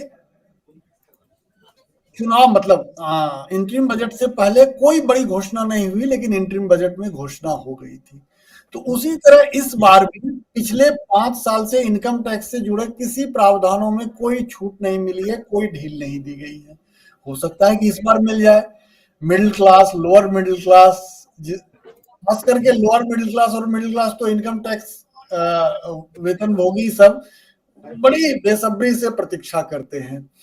तो हो सकता है कि इनकम टैक्स में कुछ भी, चाहे स्टैंडर्ड डिडक्शन हो या बच्चों की, जैसे 1.5 लाख रुपए तक की जो भी छूट मिलती है टीसी में, कमलेश जी बता रहे थे, वो काफी कम हो गया है। वर्तमान महंगाई को देखिए और स्कूल की फी को देखिए, जिसके 2 बच्चे होंगे और दोनों बच्चे स्कूल में पढ़ते होंगे, तो आप एक नॉर्मल स्कूल में पढ़ाएं, आम आदमी के स्कूल में पढ़ाएं, तो वहां भी 7 से 10,000 रुपए महीने की फी है ट्यूशन की। तो आपको एक बच्चे में जो है 10,000 भी देते हैं तो 1,20,000 रुपए फी हो गया, 2 बच्चे हैं तो आपका 2,40,000 हो गया। उसके बाद आप भविष्य के लिए, बुढ़ापे के लिए कुछ ना कुछ तो बचाएंगे, क्योंकि अधिकतर आबादी, सरकारी नौकरी तो महज देश में 2% लोगों को है, अधिकतर जी आबादी प्राइवेट सेक्टर में काम करती है, प्राइवेट सेक्टर में काम करती है। और यहाँ पेंशन के लिए आप जो पीएफ वाला पेंशन है वो ऊंट के मुंह में जीरा होता है। हमारे कई सहयोगी, वरिष्ठ सहयोगी रिटायर हुए, हमने उनसे पूछा कि भाई साहब आपको पीएफ का पेंशन कितना मिलता है, तो उन्होंने कहा 2,000 रुपए मिलते हैं। तो 2,000 रुपए तो आज पूरे परिवार के लिए महीने भर के दूध के पैसे नहीं होते हैं, सब्जी और फल तो छोड़ ही दीजिए। तो लोग अपनी व्यवस्था करते हैं, वो एक रिटायरमेंट कॉर्पस तैयार करते हैं, वो म्यूचुअल फंड में निवेश करते हैं, वो बैंक में एफडी करते हैं या कहीं भी निवेश करते हैं। तो निवेश पर भी सरकार छूट देती है इनकम टैक्स में, लेकिन सबको 80C में समेट दिया गया है।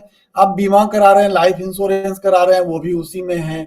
आप बच्चों की फी भर रहे हैं, वो भी उसी में है। आप पीपीएफ खुलवा लिए हैं, वो भी उसी में है। आप बच्ची की शादी के लिए या बच्ची की पढ़ाई के लिए सुकन्या समृद्धि योजना में खाता खुलवा लिए हैं, वो भी उसी में है। और 1.5 लाख रुपए अब होते क्या हैं, आप जाइए तो 1.5 लाख रुपए, तो हमने बताया कि एक बच्चे आप ढंग के स्कूल में, किसी नामी स्कूल में पढ़ाएं तो 1.5 लाख रुपए आपके एक बच्चे की फी में चली जाएगी। 2 बच्चे हैं तो 3 लाख रुपए, निवेश 1.5 लाख रुपए बचाएंगे, 10,000 रुपए महीने, 12,000 रुपए महीने भी बचाएंगे, वो भी 1.5 लाख रुपए हो गए। तो 1.5 लाख तो ऊंट के मुंह में जी रहा है। तो जी सब बिल्कुल। हैं कि इसको बढ़ाएंगे, लेकिन अब देखिए निर्मला मैडम कितनी इस बात को समझती हैं, क्योंकि ये तो आम आदमी की पीड़ा है, वेतन भोगियों की पीड़ा है। तो इसको कितना समझती हैं, अब ये तो ये यहाँ पर देखना होगा। और अब तो चूंकि 10:30 बज चुके हैं और बताया जा रहा है कि संसद भवन पहुंच चुकी है। अपना उनके हाथ में उनका वही लाल बैग, उसके अंदर जो बजट टैब रहता है वो वहां पर मौजूद है। और अब से केवल 30 मिनट के बाद में वहां पर निर्मला सीतारमन का वो भाषण, जिसकी प्रतीक्षा यहाँ पर हो रही है, जिस पर हम लोग डिस्कशन कर रहे हैं, कयासबाजी कर रहे हैं, वो आधे घंटे के बाद चीजें बिल्कुल साफ होती हुई चली आ रही है। क्योंकि उसके पहले मैं आता हूँ कि जीडीपी में जो है बजट अपडेट्स में भारत का शानदार प्रदर्शन रहा है। रियल जीडीपी ग्रोथ 2023-24 की पहली छमाही में 7.7% रहा है। 2024 की पहली तिमाही में रियल जीडीपी ग्रोथ 7.8% रहा है। 2024 की दूसरी तिमाही में जीडीपी ग्रोथ 7.6 और वित्त वर्ष 2023 में जीडीपी ग्रोथ 7.2 रही है। तो शिशिर जी, इसके बारे में थोड़ा सा आप एक्सप्लेन करिए। इकोनॉमी में तो विस्तार हो ही रहा है, इसमें कहीं कोई शक नहीं है। लोगों की, मतलब सबकी नहीं, कुछ लोगों की आमदनी घटी भी है, लेकिन लोगों की आमदनी, अधिकतर लोगों की आमदनी बढ़ी है। कोई फल बेचने वाला है, सब्जी बेचने वाला है, रेहड़ी पटनी लगाने वाला है। तो आप कोरोना काल के मुकाबले देखें तो अभी हर जीवन के हर क्षेत्र में, उद्योग धंधे के हर क्षेत्र में और इकोनॉमी के हर सेक्टर में विस्तार हुआ है। हॉस्पिटैलिटी इंडस्ट्री हो, टूरिज्म इंडस्ट्री हो, मैन्युफैक्चरिंग इंडस्ट्री हो, आप देखिए कि हर व्यक्ति के हाथ में, आप बाहर निकलते हैं, आप ऑटो वाले को देखते हैं, ऑटो रिक्शा वाले को देखते हैं, झल्ली वाले को देखते हैं, आपको कितने व्यक्ति के हाथ में आपको फोन जो है स्मार्टफोन नहीं दिखता है। बहुत कम आदमी के पास देखते होंगे कि टिप टॉप वाला छोटा फोन लेके चलते हैं। तो वो यदि स्मार्टफोन खरीद रहे हैं तो कम से कम 5,000 रुपए तो निवेश कर रहे हैं, मीन्स उनके पास इतनी स्पेंडिंग कैपेसिटी है। तब तो स्पेंडिंग कैपेसिटी बढ़ी है, बाजार में मांग बढ़ी है, मैन्युफैक्चरिंग गुड्स की मांग बढ़ी है, एफएमसीजी की मांग बढ़ी है, एफएमईजी की मांग बढ़ी है। और जब इन सब चीजों की मांग बढ़ी है तो कहीं ना कहीं प्रोडक्शन हो रहा है, प्रोडक्शन हो रहा है तो लोगों को रोजगार मिल रहा है। तो एक अच्छा जो गुड साइकिल है वो चल रहा है। तो ये साइकिल चल रहा है तो उसका प्रभाव आपको जीडीपी पर भी दिखेगा। तो जीडीपी हमारी बढ़ रही है। इस समय तो आईएमएफ का कहना है कि हम दुनिया में सबसे आगे हैं, जीडीपी ग्रोथ रेट में आगे हैं। जो दुनिया की सबसे बड़ी मतलब कंट्री है चाइना है, चाइना से हमारी जीडीपी ग्रोथ रेट आगे है। हालांकि ग्रोथ रेट में देखें तो हम तो अमेरिका को भी आगे नहीं ठहरने देते, अमेरिका की भी जीडीपी ग्रोथ रेट है जो हमसे धीमी है। लेकिन चूंकि अमेरिका सबसे बड़ी इकोनॉमी है, उसका साइज बड़ा है, तो उसका जब साइज वॉल्यूम बड़ा होता है तो 1% भी होगा तो उनका बहुत ज्यादा होता है। हमारी इकोनॉमी उसके मुकाबले छोटी है, तो हम 7% लेके भी उनसे तुलना नहीं कर पाते। लेकिन खैर, अमेरिका अपनी जगह पर है, लेकिन हमारी उपलब्धि को कोई सिरे से खारिज नहीं कर सकता, नकार नहीं सकता। हमारी जीडीपी बढ़ रही है, लोगों की आमदनी बढ़ रहे हैं, मतलब बढ़ रही है आमदनी, लोगों का जीवन स्तर ऊंचा हो रहा है। जी, ये इनकम अब हमारे दोनों पैनलिस्ट से चर्चा हमारी चलती रहेगी। अब हम इंतजार उस पल का भी कर रहे हैं जब वो स्पीच जो है संसद भवन के अंदर से वित्त मंत्री की हो। लेकिन उसके पहले एक बार मैं आपको इनकम टैक्स स्लैब, क्योंकि आज बहुत उम्मीद की जा रही है कि इनकम टैक्स स्लैब का जो उसमें बदलाव हो सकता है। स्लैब के जो अभी तक आप ओल्ड रिजीम न्यू रिजीम करके दोनों, लेकिन इस चीज को एक बार मैं फिर से आपको समझाना चाहता हूँ। इनकम टैक्स स्लैब का जो ओल्ड रिजीम है उसके अंतर्गत क्या नियम है और जो नए न्यू रिजीम है उसके अंदर क्या है। तो अप टू मतलब ओल्ड रिजीम की सबसे पहले हम बात करते हैं तो इसमें 2,50,000 तक कोई भी यहाँ पर आपको इनकम टैक्स पे नहीं करना। फिर 2,50,000 एक से 5 लाख तक, ये ओल्ड रिजीम की बात हो रही है, यहाँ पर आपको 5% देना पड़ेगा। उसके बाद में 5 लाख से 10 लाख तक 20%, और उसके ऊपर यानी कि फिर 30% आपको टैक्स पे करना पड़ेगा इनकम टैक्स। ये स्लैब का ओल्ड रिजीम मैं आपको बता रहा था। अब न्यू रिजीम की बात यहाँ पर कर लेते हैं तो अप टू 3 लाख तक इसमें निल है, कोई भी आपको इंटरेस्ट पे नहीं करना। लेकिन 3 लाख से 6 लाख तक 5%, फिर 6 लाख से 9 लाख तक 10%, 9 लाख से 12 लाख 15%, फिर उसके ऊपर 15 लाख तक, फिर 15 लाख से ऊपर 30%। मैं इसमें शिशिर जी, जो मैंने अभी इसके दोनों रिजीम को बताया, इसमें कोई गड़बड़ी तो नहीं है? ये सही मैंने आपको सही और दोनों को डिफाइन किया है? बेहतर है हमारे टैक्स एक्सपर्ट इस पर कमेंट करें। नहीं नहीं, आपने सर बिल्कुल सही बताया है कि ओल्ड रिजीम में आपने कहा 2.5 लाख था तो कोई टैक्स नहीं है, 2.5 से 5% है, 5 लाख से 10 लाख के बीच में 20% आता है, और अबव 10 लाख अबव 30% है। ये ओल्ड टैक्स रिजीम अभी चल रहा है।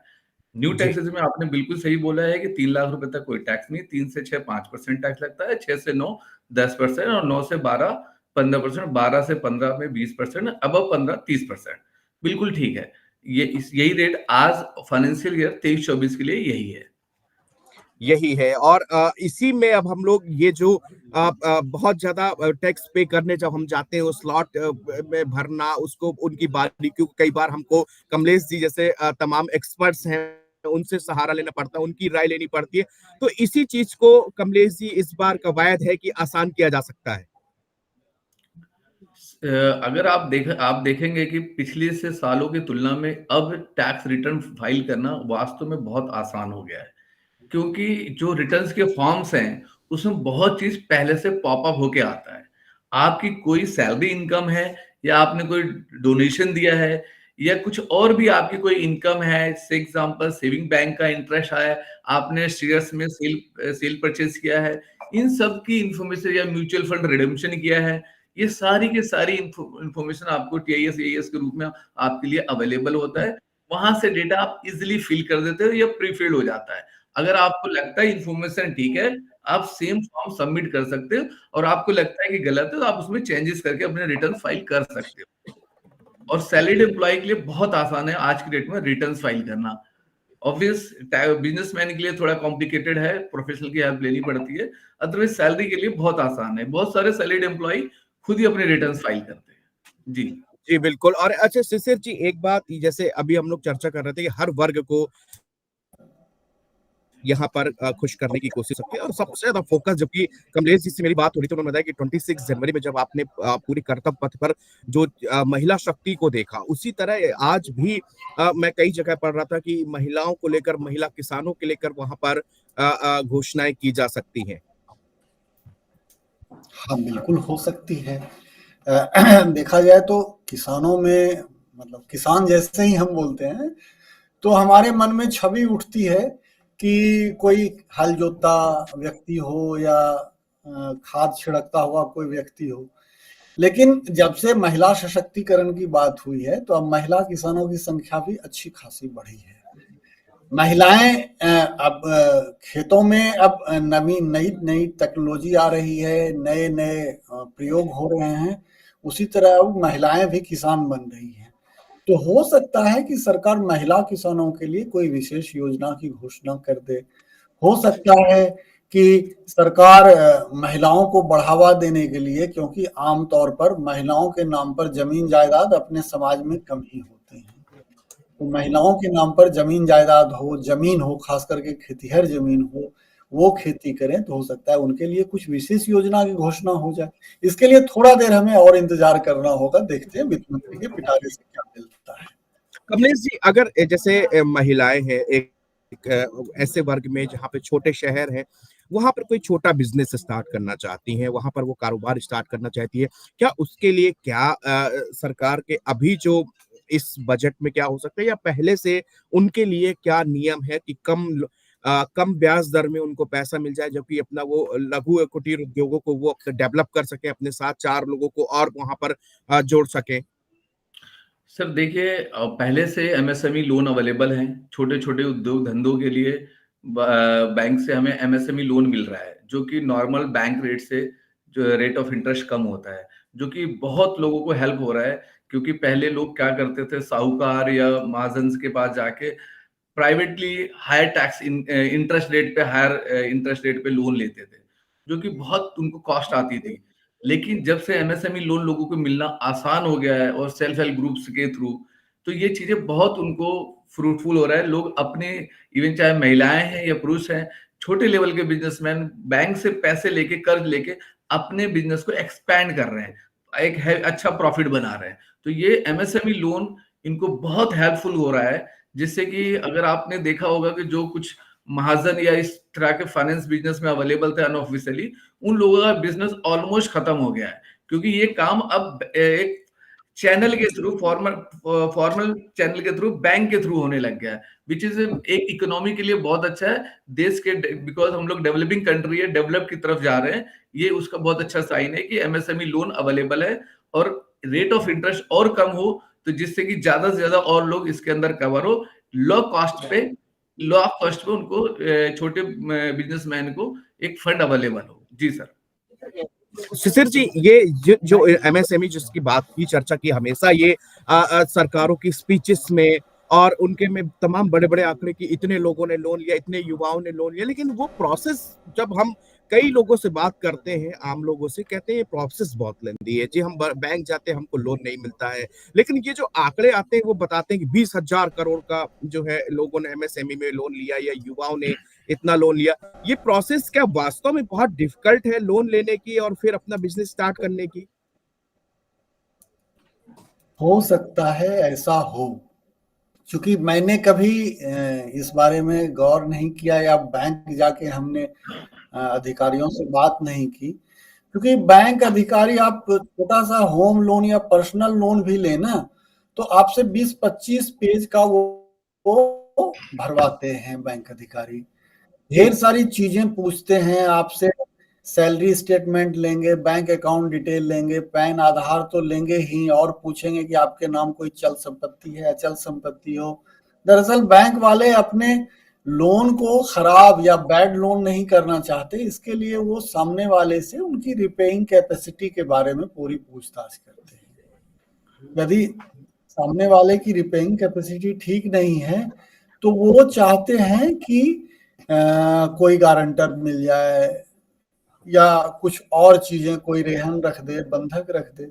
तो हो सकता है कि कारोबारियों को कहीं दिक्कत होती होगी, क्योंकि ढेर सारे लोग, जैसे हमें, मेरी ही एक सब्जी बेचने वाले से बात हुई, उन्होंने कहा कि हम बैंक गए थे लोन लेने, बोला तुम्हारे पास पैन कार्ड है? तो हमने कहा नहीं है। वो बैंक वाले पूछते हैं कि तुम आईटीआर दाखिल करते हो? तो उसने कहा नहीं।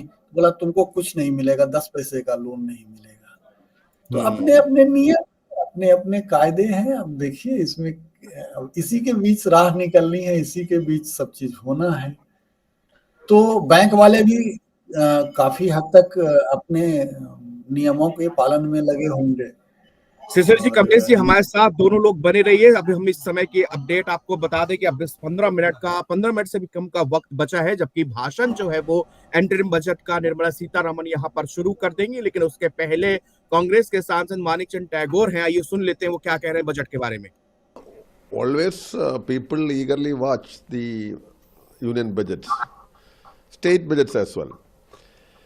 Here the point is that whether the government will introduce any pro-people policy which is beneficial to the common man of this country. Apart from rhetoric and distorted facts, this government is not doing anything for the general public. For example, when the UP, NDA government came into power in 2014, the major campaign of the NDA, especially the BJP, was against petroleum price hike. Many programs, jadas, speeches, you can see, still available in YouTube. The promise was to reduce the amount of petroleum products, including diesel and petrol, to minimum to 50 rupees. Now what is तो आप ये सुन रहे थे, वो लगातार आसान वो कह रहे हैं कि कुछ ऐसा हो आम लोगों को, उससे लाभ, पेट्रोल के दाम बढ़ रहे हैं, सरकार जो है ये तमाम बातें मानिक चंद यहाँ पर कहते हुए नजर आ रहे हैं। और ऐसे विपक्षी पार्टियों की तमाम यहाँ पर प्रतिक्रियाएं हम सुबह से सुन रहे हैं। उन्होंने कहा कि ये सब जो सरकार है, इसमें इस सरकार में गरीब गरीब होता जा रहा है, और जो अमीर है वो अमीर होता जा रहा है। इन दोनों के बीच की जो खाई है वो बढ़ती जा रही है। तो क्या शिशिर जी वास्तव में कुछ ऐसा है कि गरीब गरीब होता जा रहा है और रईस रईस होता जा रहा है? जीडीपी लगातार बढ़ती जा रही है, आपकी ग्रोथ रेट सारे प्लस में दिख रहे हैं, आपको सब ऊपर से ही अच्छा दिख रहा है। लेकिन लगातार, अब मैं खासकर कांग्रेस की बात करूं, राहुल गांधी इस समय न्याय यात्रा निकाल रहे हैं, वो भी जगह जगह जाके इसी बात को उठा रहे हैं कि देखिए हम हर हाशिए पर जो लोग हैं उनको उठाने की कवायद है, लेकिन गरीब गरीब होता जा रहा है और रईस रईस होता जा रहा है। देखिए, इसमें इसका सबसे अच्छा विश्लेषण होता है आर्थिक समीक्षा से। इस बार बजट से पहले आर्थिक समीक्षा आई नहीं। आर्थिक समीक्षा में ही सब चीज का आंकड़ा रहता है, चाहे गरीबों का आंकड़ा हो, अमीरों का आंकड़ा हो। इवन ये भी उसमें रहता है कि पोस्ट कार्ड, हर एक पोस्ट कार्ड को बेचने में सरकार को कितना घाटा हो रहा है।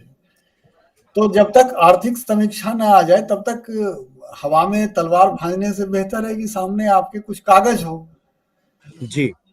तो हमें लगता है कि जब तक सरकार की तरफ से पेपर ना आ जाए तब तक इसको पॉलिटिशियन के बीच ही रहने दिया जाए। हम लोग तो आंकड़े पर बात करेंगे यहाँ। और जो लेकिन जी पहले क्या आंकड़े थे? पहले के, अगर मैं, इस बार आर्थिक समीक्षा नहीं है लेकिन जब आई थी वो पहले का अगर आपको कुछ जिक्र कर पाए, क्या इन दोनों के बीच में क्या फासले थे? इस समय देखिए, आप उसके लिए आपके पास बोलने के लिए पूरी तैयारी की जरूरत होती है जी। आंकड़े उसके लिए निकाल के रखने होंगे। तो हम लोग थोड़ी देर बाद बजट के बाद बैठते हैं तो फिर सारे अब बजट की भी होगी। बिल्कुल। इस समय हम सुन लेते हैं प्रदीप कुमार अग्रवाल है, founder and chairman signature global India limited के। वो जो है बजट के बारे में लगातार इंडस्ट्रियलिस्ट की बाइट आ रही, हमसे बात, वो क्या कह रहे हैं एक बार उनको सुनते हैं। अगर हम रियल एस्टेट इंडस्ट्री की बात करें तो real estate industry looking like a wow, because आप ये देखिए कि पिछले 2-3 साल में रियल एस्टेट इंडस्ट्री ने बहुत एक नया चैप्टर देखा है, बहुत उछाल उसमें दिखाई दिया है। और जो लोग पिछले 10 साल से कहीं ना कहीं स्ट्रगल कर रहे थे घरों के लिए, उनके लिए एक नई उम्मीद की किरण जगी है। आज के इस बजट से मुझे बहुत उम्मीदें हैं, क्योंकि ये जो बजट है इसमें रियल एस्टेट को उन्हें कहीं ना कहीं कुछ ना कुछ बेनिफिट्स देने होंगे।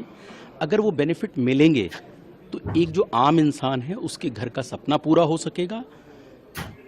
आज मैं उम्मीद कर रहा हूँ कि खास करके जो होम लोन के ऊपर मिलने वाली जो छूट है, जिसे हम CLS स्कीम कहते थे, 2022 तक हाउसिंग फॉर ऑल में वो हमें मिलती थी, जो बायर को मिलती थी, वो मुझे लगता है आज फिर से रिस्टोर होनी चाहिए।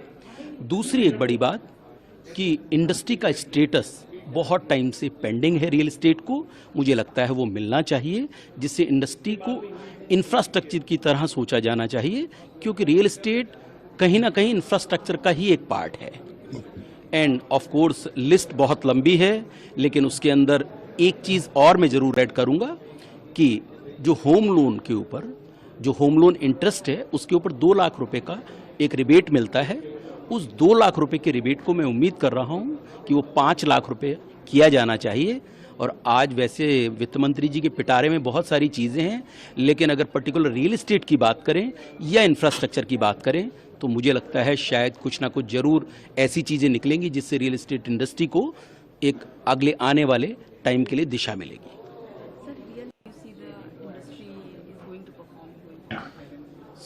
अगर हम रियल एस्टेट इंडस्ट्री की बात करें तो real estate industry looking like a wow, because आप ये देखिए कि पिछले 2-3 साल में तो आप सुन रहे थे, उनका कहना है कि रियल एस्टेट में बूम है लाइक वाउस। कमलेश जी, थोड़ा इनकी बात को आप आसान भाषा में ज्यादा बेहतर समझा सकते हैं, क्योंकि अभी कुछ देर पहले आप इन्हीं की बातों को आप अभी एक्सप्लेन कर रहे थे। सर देखिए, ऐसा है जैसे बताया जा रहा था कि जो अभी होम लोन का इंटरेस्ट पे डिडक्शन है वो 2 लाख रुपए है। उन्होंने भी ये बात कही और अभी भी है, और ये कई सालों से है। तो इस लिमिट को, कि लोगों को अगर टैक्स सेविंग करने के लिए होम लोन के ऊपर इंटरेस्ट की लिमिट 2 लाख से बढ़ा के, जैसे सर बता रहे थे, इनकी एक्सपेक्टेशन 5 लाख हो जाएगी। तो 5 लाख ना हो तो 3 लाख, 4 लाख कुछ तो हो, वो लिमिट बढ़नी चाहिए, जिससे ज्यादा से ज्यादा लोग घर खरीदने के लिए लोन लेंगे तो ज्यादा से ज्यादा एक्चुअली उसमें बाइंग आएगी, रियल एस्टेट बूम होगा और लोगों को लिए घर अवेलेबल होंगे। अभी लोग किराए पे रह रहे हैं, तो वो ज्यादा से ज्यादा प्रमोट होंगे अपने लिए आशियाना खरीदने के लिए, और उसमें टैक्स छूट मिलेगी इंटरेस्ट के ऊपर। ये कह रहे थे जी। जी, यहाँ पर एक बार सुन लेते हैं, कांग्रेस सांसद यहाँ पर आए हुए हैं, वो बजट के ऊपर क्या कहते हैं, एक बार उनको भी प्रतिक्रिया सुन लेते हैं। क्या एक्सपेक्टेशन विपक्ष किस तरीके से देख रहा है? मोदी जी के कार्यकाल का नहीं, मोदी जी की सरकार का अंतिम बजट, जिस तरह महंगाई, बेरोजगारी, चुनी हुई सरकारों को गिरा रहे हैं, अब दोबारा मोदी जी लौट के नहीं आएंगे। मैं सिर्फ इतना कहना चाहता हूं कि सबसे बड़ी इस देश की समस्या महंगाई और बेरोजगारी, मैं देखना चाहता हूं उस पर उन्होंने क्या सार्थक कदम उठाया। जब ये 2014 में आए थे, तब क्या था? कर्जा, अंतर्राष्ट्रीय कर्जों का बोझ वो कई गुना बढ़ गया। तो निश्चित रूप से मैं देखना चाहूंगा कि जो अंतर्राष्ट्रीय कर्जा बढ़ा हुआ है, उसके कितना पाटा इन्होंने, कितना कम करने का प्रयास कर रहे हैं। फिर बहुत समस्याएं हैं, उद्योग नहीं लग रहे हैं, चंद घरानों को ही सारी सुविधा दी जा रही है, बाकी लोग इंतजार कर रहे हैं। तो ये सब मिलाकर अगर आप देखें तो ये प्रतीक्षा, महंगाई, बेरोजगारी, अंतर्राष्ट्रीय कर्जा, क्या एक्सपेक्टेशन विपक्ष किस तरीके से देख रहा है? मोदी जी के कार्यकाल का नहीं, मोदी जी की सरकार का अंतिम बजट, जिस तरह महंगाई, बेरोजगारी, चुनी हुई सरकारों को गिरा रहे हैं, अब दोबारा मोदी जी लौट के नहीं आएंगे। मैं सिर्फ इतना कहना चाहता हूं कि सबसे बड़ी इस देश की समस्या महंगाई और बेरोजगारी, मैं देखना चाहता हूं उस पर उन्होंने क्या सार्थक कदम उठाया। जब ये 2014 में आए थे, तब क्या था? कर्जा, अंतर्राष्ट्रीय कर्जों का। कांग्रेस सांसद प्रमोद तिवारी को आप सुन रहे थे, जो कि सरकार के ऊपर तमाम तरीके के सवाल उठाते हुए उन्होंने इंटरनेशनल कर्जा, अंतर्राष्ट्रीय कर्ज का बोझ बढ़ा है 2024 से पहले। वो कह रहे हैं कि कितना था, अब कितना है, रोजगार की, बेरोजगारी की समस्या है, और उसके अलावा यहाँ पर महंगाई सबसे बड़ा है। उन्होंने कहा कि इन सब चीजों से सरकार कैसे निपटती है, और एक सबसे बड़ा जो उन्होंने बयान दिया है इसमें, वो कह रहे हैं कि ये अंतरिम बजट नहीं, ये मोदी सरकार का आखिरी बजट है, इसके बाद से इलेक्शन होंगे और सरकार की वापसी जो है वो संभव नहीं है। फिलहाल ये विपक्षी नेता है, इनका तो सरकार के प्रति सवाल करना इन लोगों का अपना कर्तव्य है, और वो प्रमोद तिवारी करते हुए नजर आ रहे हैं। लेकिन इस बीच मैं आपको बता दूं कि 10:52 हो गए हैं।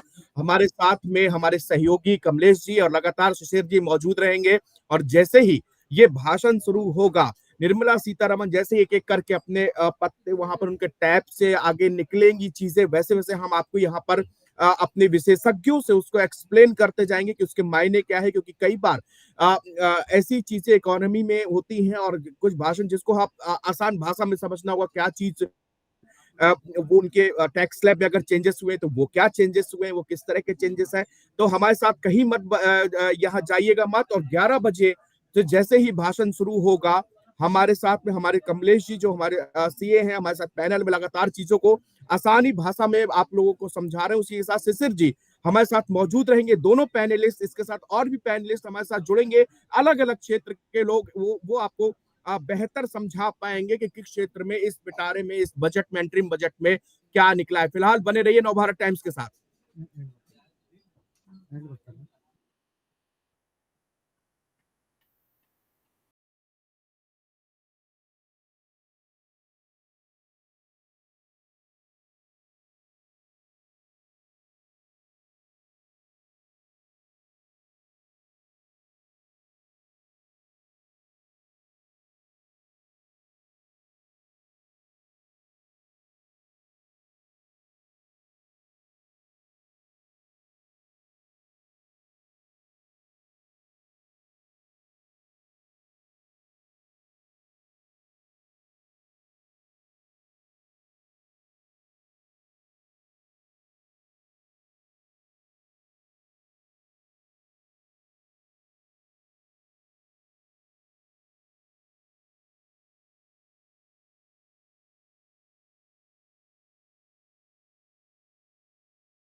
अरे छाता बंद करूं?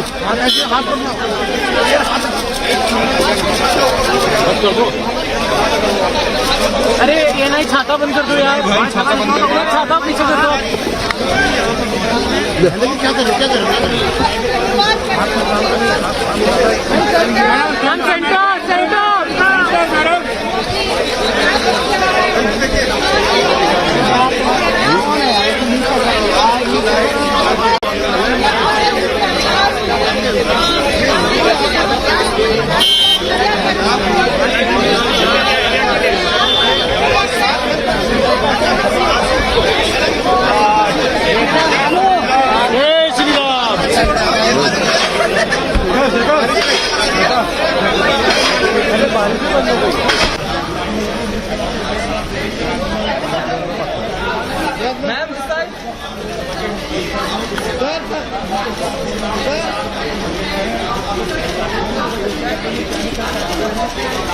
Ma'am centre, ma'am centre, madam centre, ma'am centre.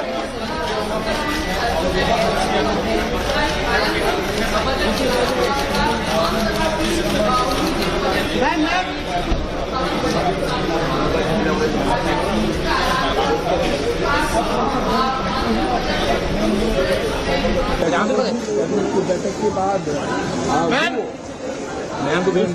Budget को कैबिनेट की बैठक में रखी गई, बजट को मंजूरी मिलेगी और उसके बाद 11 बजे लोकसभा में मुख्यमंत्री निर्मला सीतारमन बजट पेश करेंगी, बजट भाषण देना।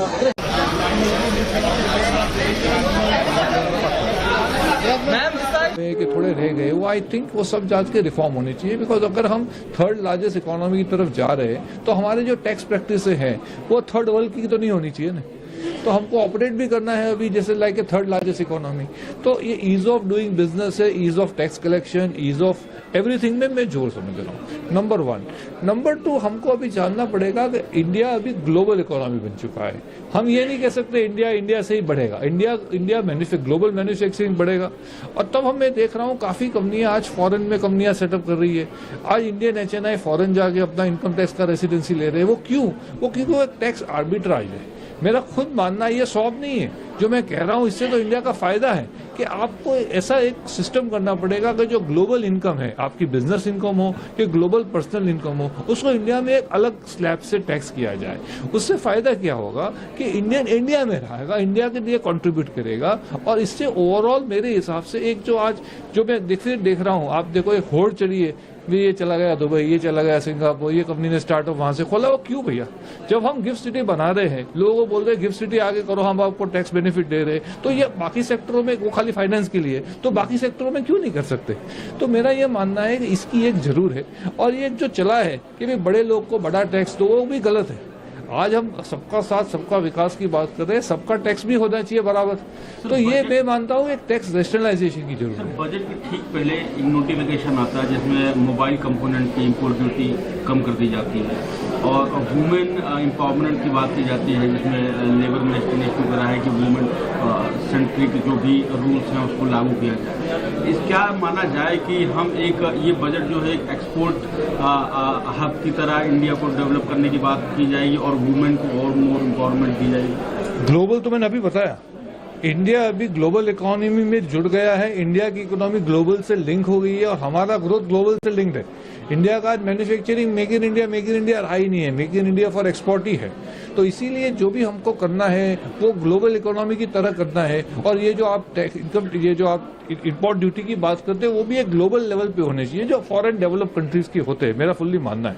और हमको ज्यादा मैन्युफैक्चरिंग इंडिया में कराना है, इंडिया को एक कंज्यूमिंग लेड नहीं बनाना है। तो आज मोबाइल की आप बात करो, मोबाइल में पार्ट लगा के असेंबली करे, वो नहीं करना है। हमको मोबाइल इंडिया में बनाना है, हमको इंडिया में गाड़ी बनानी है, हमको असेंबली नहीं करनी ना, हमको खाली इंडिया को कंजम्पशन मार्केट बनाए। और जो वुमन की बात कर रहे हो, मेरे हिसाब से लॉन्ग पेंडिंग था इंडिया में वुमन। आज हमारे घर में भी देख लो, वुमन को एक अलग ही दर्जा है। और आई थिंक इकोनॉमी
बैठक के बाद बजट को बैठक में रखेगी, बजट को मंजूरी मिलेगी और उसके बाद 11 बजे लोकसभा में मुख्यमंत्री निर्मला सीतारमन बजट पेश करेंगी, बजट भाषण देना। मैम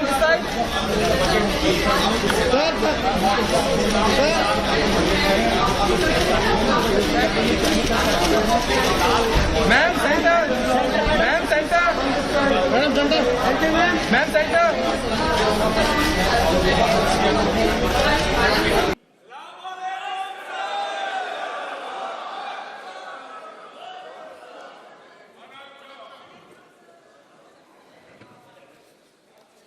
माननीय सदस्यगण,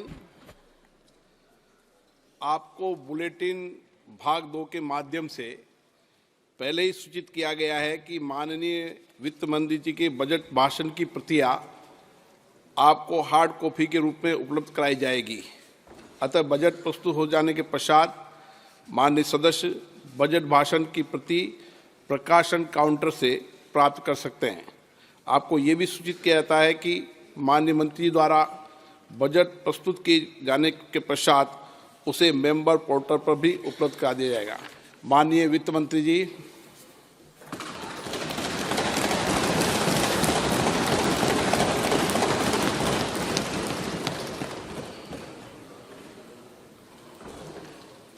Honorable Speaker, I present the interim budget for 24-25.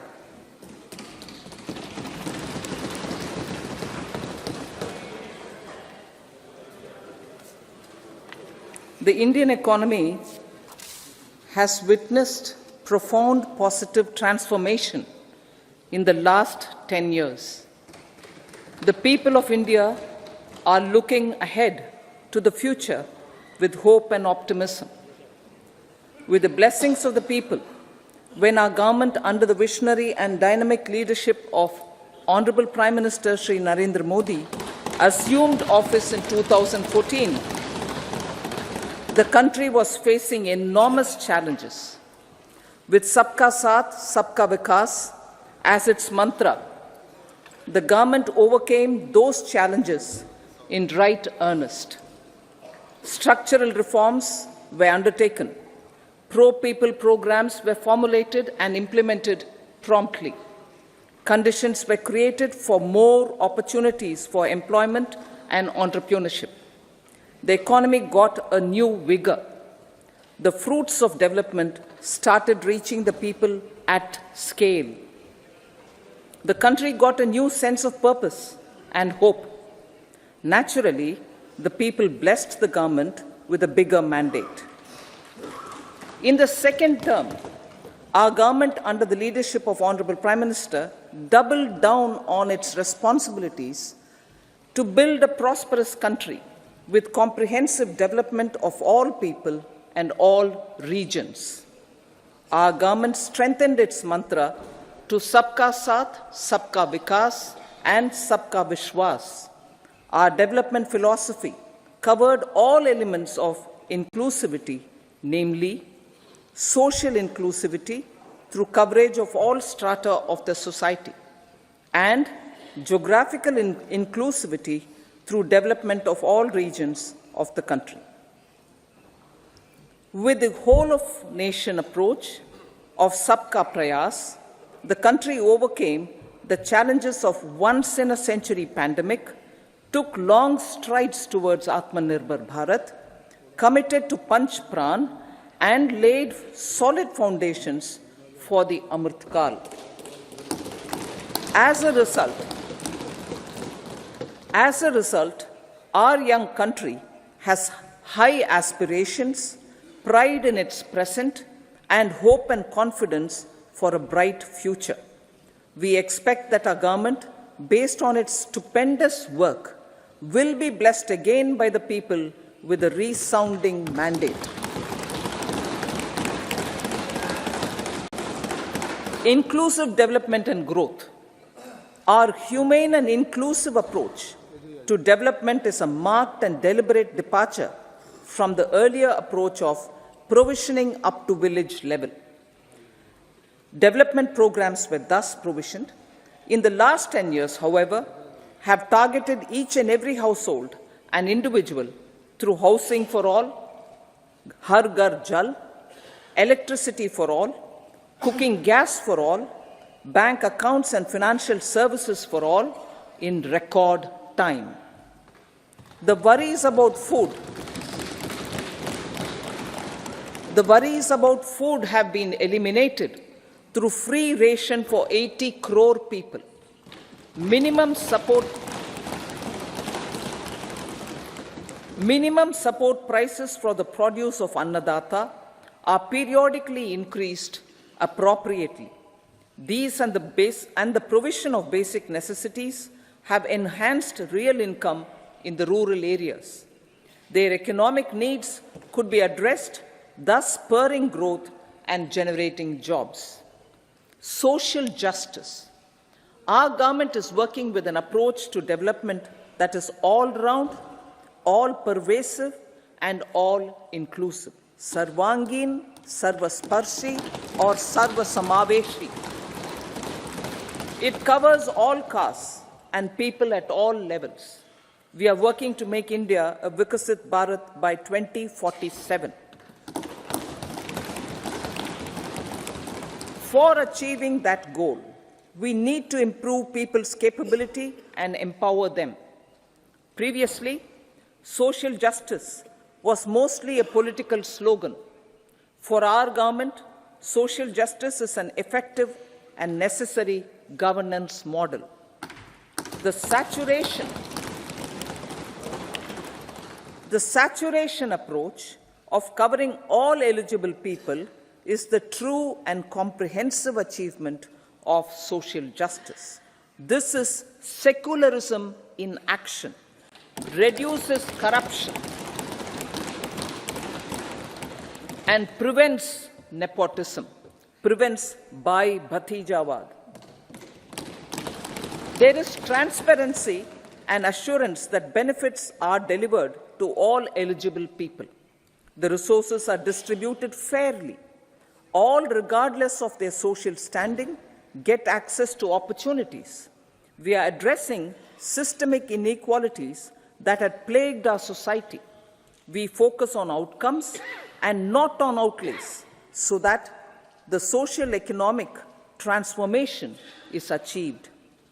As our Prime Minister firmly believes, we need to focus on 4 major castes. They are Garib, Mahilaye, Yuva, and Annadata.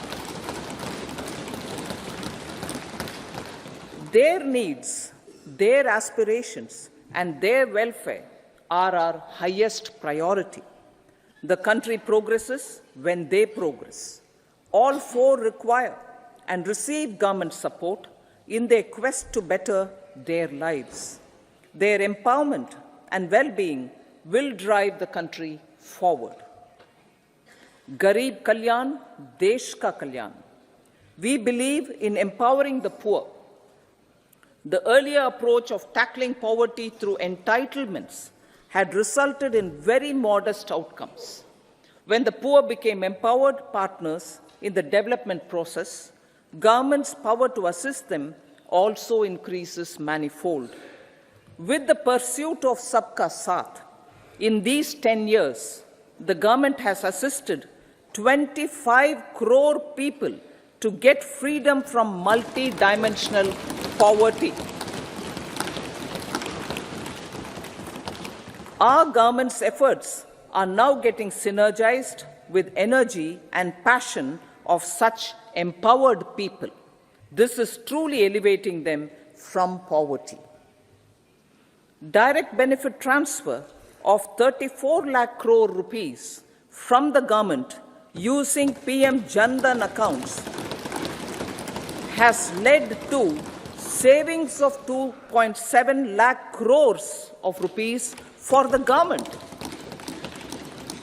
This savings has been realized through avoidance of leakages prevalent earlier. The savings have helped in providing more funds for Garib Kalyan. PM Swanidhi has provided credit assistance to 78 lakh street vendors. From that total of 78 lakh street vendors, 2.3 lakh have received credit for the 3rd time. PM Janman Yojana reaches out to the particularly vulnerable tribal groups who have remained outside the realm of development so far. PM Vishwakarma Yojana provides end-to-end support to artisans and craftspeople engaged in 18 trades. The schemes for empowerment of Divyangs and transgender persons reflect firm resolve of our government to leave no one behind. Welfare of Annadata. Farmers are our Annadata. Every year under PM Kisan Samman Yojana, direct financial assistance is provided to 11.8 crore farmers, including marginal and small farmers. Crop insurance is given to 4 crore farmers under PM Fasal Bima Yojana. These, besides several other programs, are assisting Annadata in producing food for the country and for the world. Electronic National Agricultural Market has integrated 1,361 mandis and is providing services to 1.8 crore farmers with trading volume of 3 lakh crores of rupees. The sector is poised for inclusive, balanced, higher growth and productivity. These are facilitated from farmer-centric policies, income support, coverage of risks through price and insurance support, promotion of technologies and innovations through startups. Empowering the Amrit PD, the Yuva. Our prosperity depends on adequately equipping and empowering the youth. The National Education Policy 2020 is ushering the transformational reforms. PM Schools for Rising India, PM Shri, are delivering quality teaching and nurturing holistic and well-rounded individuals. The Skill India mission has trained 1.4 crore youth, upskilled and reskilled 54 lakh youth, and established 3,000 new ITIs. A large number of institutions of higher learning, namely 7 IITs, 16 triple ITs, 7 IIMs, 15 AIMS, and 390 universities have been set up. PM Mudra Yojana has sanctioned 43 crore loans aggregating to 22.5 lakh crores of rupees for entrepreneurial aspirations of our youth. Besides that, Fund of Funds, Startup India, and Startup Credit Guarantee schemes are assisting our youth. They are also becoming Rozgar Data. The country is proud of our youth scaling new heights in sports. The highest ever medal tally in Asian Games and Asian Para Games in 2023 reflects a high confidence level.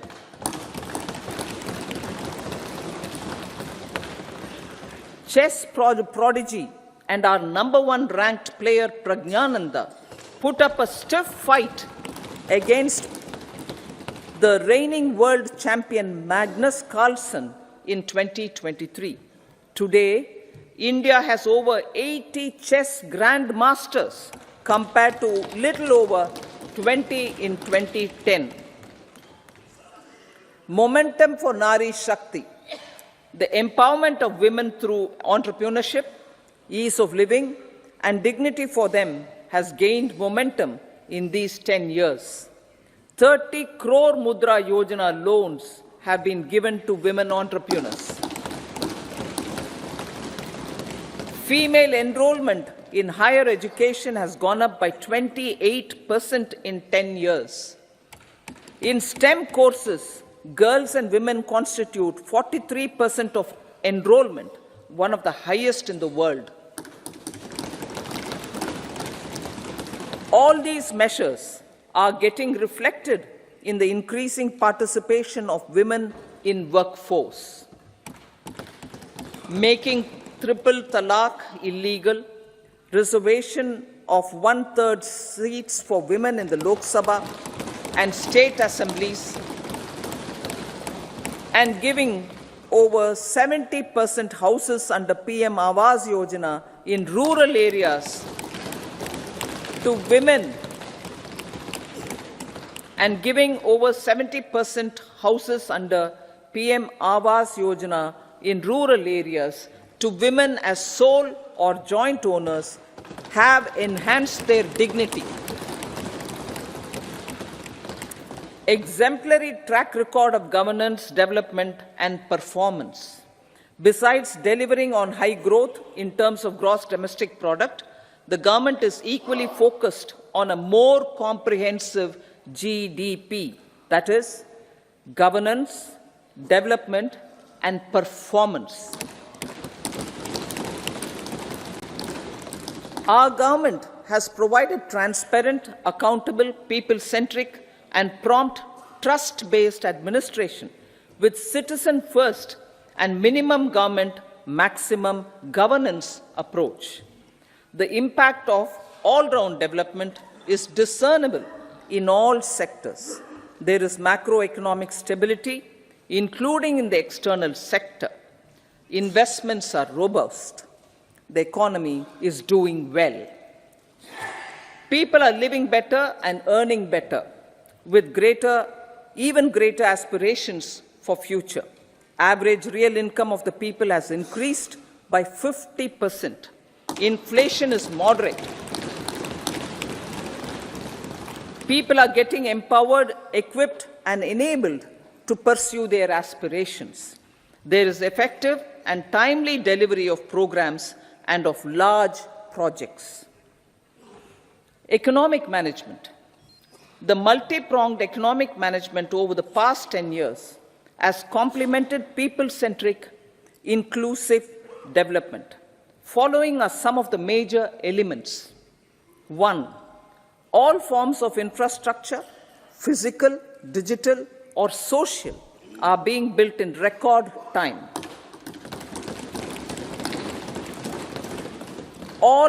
Number 2, all parts of the country are becoming active participants in economic growth.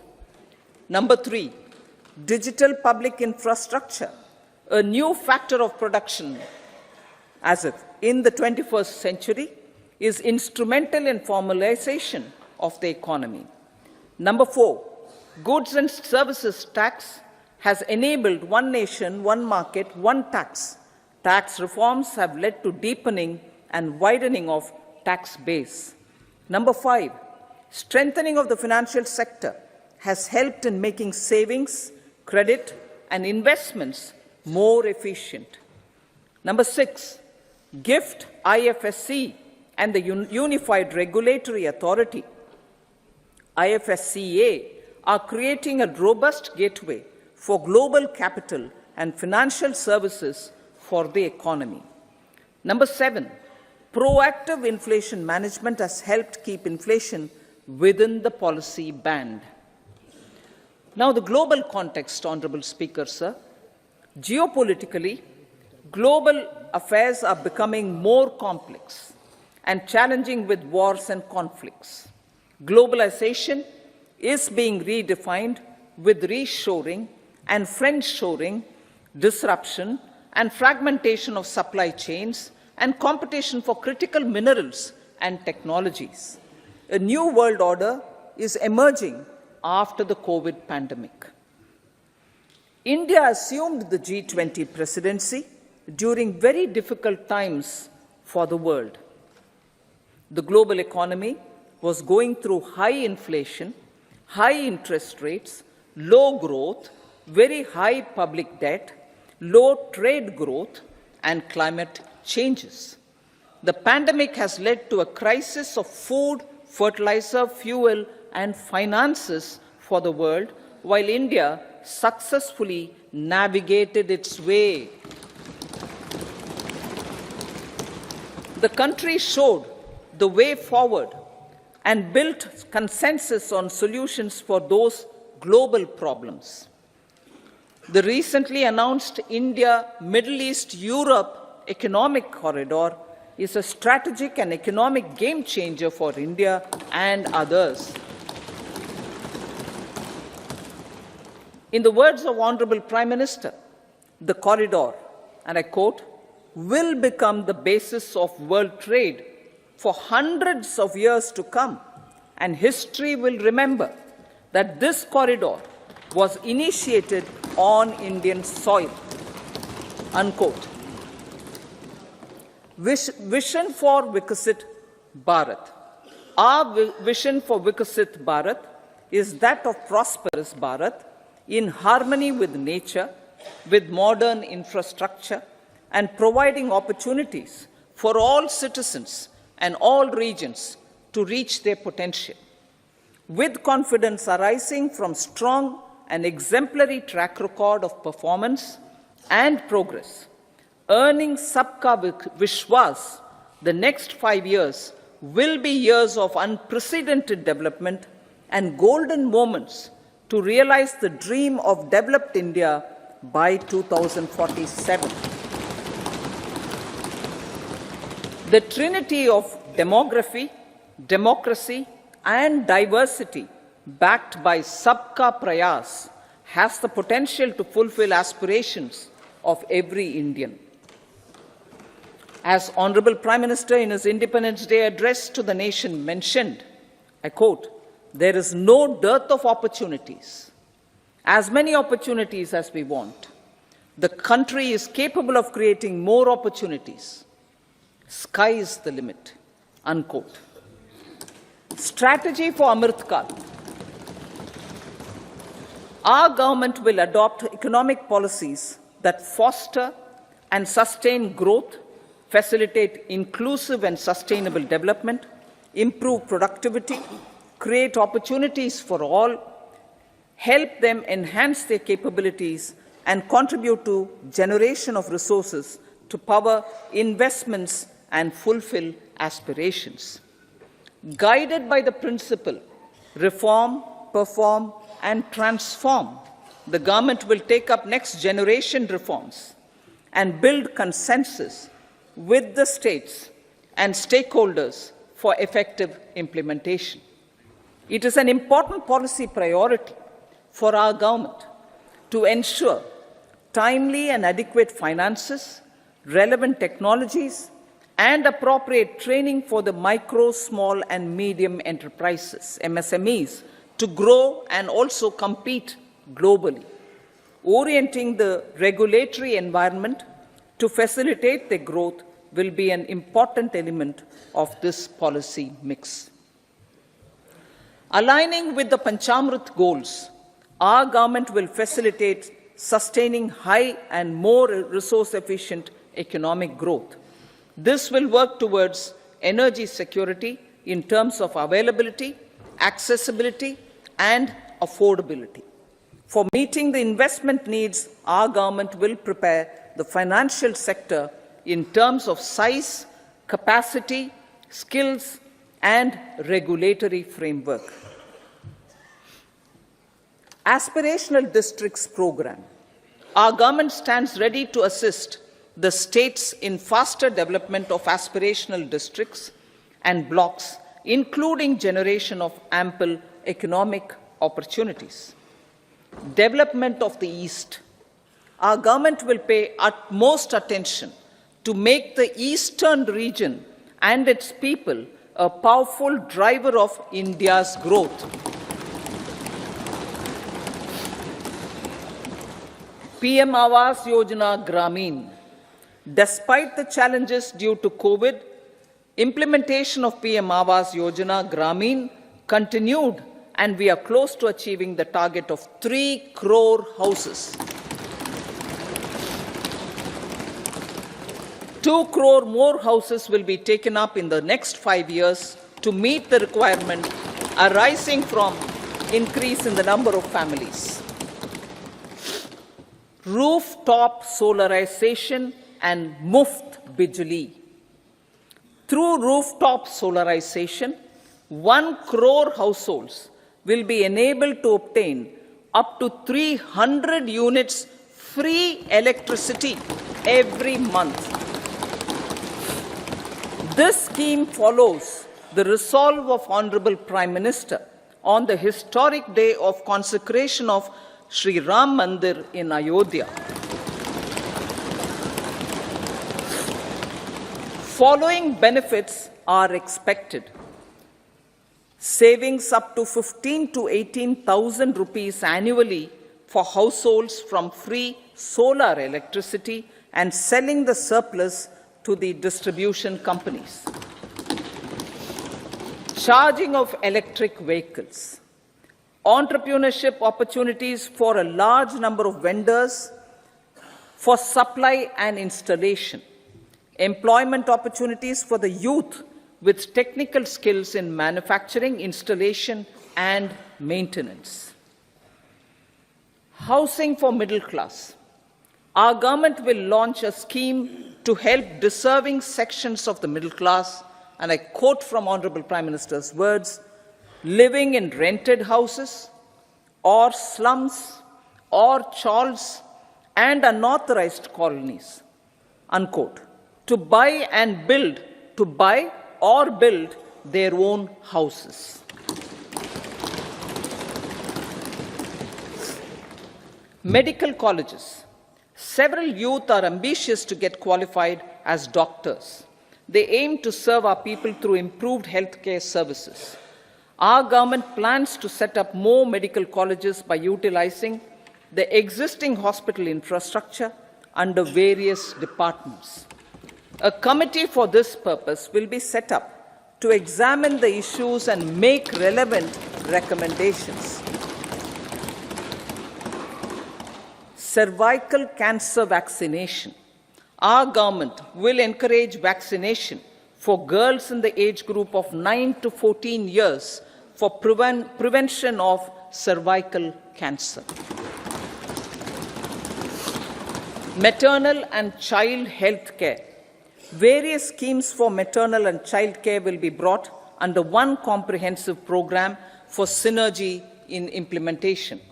Upgradation of Anganwadi centers under Saksham Anganwadi and Poshan 2.0 will be expedited for improved nutrition delivery, early childhood care and development. The newly designed U-Win platform for managing immunization and intensified efforts of Mission Indradhanush will be rolled out expeditiously throughout the country. Ayushman Bharat. Healthcare cover under Ayushman Bharat scheme will be extended to all ASHA workers, to all Anganwadi workers and helpers. Agriculture and food processing. The efforts of value addition in agriculture sector and boosting farmers' incomes will be stepped up. Pradhan Mantri Kisan Sampada Yojana has benefited 38 lakh farmers and generated 10 lakh employment. Pradhan Mantri Formalization of Micro Food Processing Enterprises Yojana has assisted 2.4 lakh SHGs and 60,000 individuals with credit linkages. Other schemes are complementing the efforts for reducing post-harvest losses and improving productivity and incomes. For ensuring faster growth of the sector, our government will further promote private and public investment in post-harvest activities, including aggregation, modern storage, efficient supply chains, primary and secondary processing and marketing and branding. Nano DAP. After the successful adoption of nano urea, application of nano DAP on various crops will be expanded in all agroclimatic zones. Atmanirbhar Oil Seeds Abhiyan. Building on the initiative announced in 2022, a strategy will be formulated to achieve Atmanirbharta for oil seeds such as mustard, groundnut, sesame, soya bean, and sunflower. This will cover research for high-yielding varieties, widespread adoption of modern farming techniques, market linkages, procurement, value addition, and crop insurance. Dairy development. A comprehensive program for supporting dairy farmers will be formulated. Efforts are already on to control foot and mouth disease. India is the world's largest milk producer with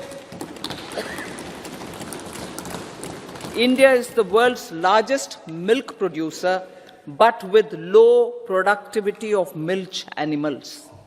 The program will be built on the success of existing schemes such as Rashtriya Gokul Mission, National Livestock Mission, and infrastructure development funds for dairy processing and animal husbandry. Matsya Sampada. It was a government which set up a separate department for fisheries, realizing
operations of passenger trains,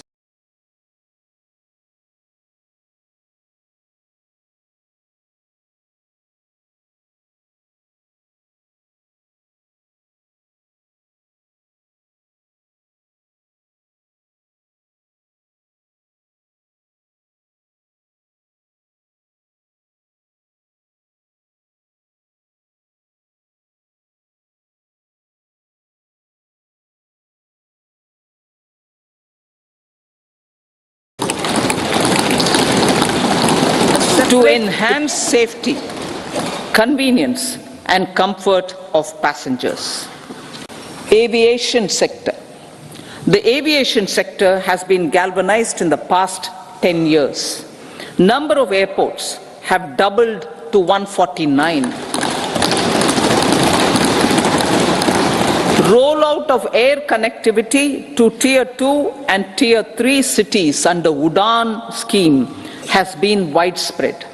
517 new routes are carrying 1.3 crore passengers. Indian carriers have proactively placed orders for over 1,000 new aircrafts. Expansion of existing airports and development of new airports will continue expeditiously. Metro and Namo Bharat. We have a fast expanding middle class and rapid urbanization is taking place. Metro rail and Namo Bharat can be the catalyst for the required urban transformation. Expansion of these systems will be supported in large cities focusing on transit-oriented development. Green energy. Towards meeting our commitment for net zero by 2070, the following measures will be taken. Viability gap funding will be provided for harnessing offshore wind energy, potential for initial capacity of 1 gigawatt. Coal gasification and liquefaction capacity of 100 metric tons will be set up by 2030. This will also help in reducing imports of natural gas, methanol and ammonia. Phased mandatory blending of compressed biogas in compressed natural gas for transport and piped natural gas for domestic purposes will be mandated.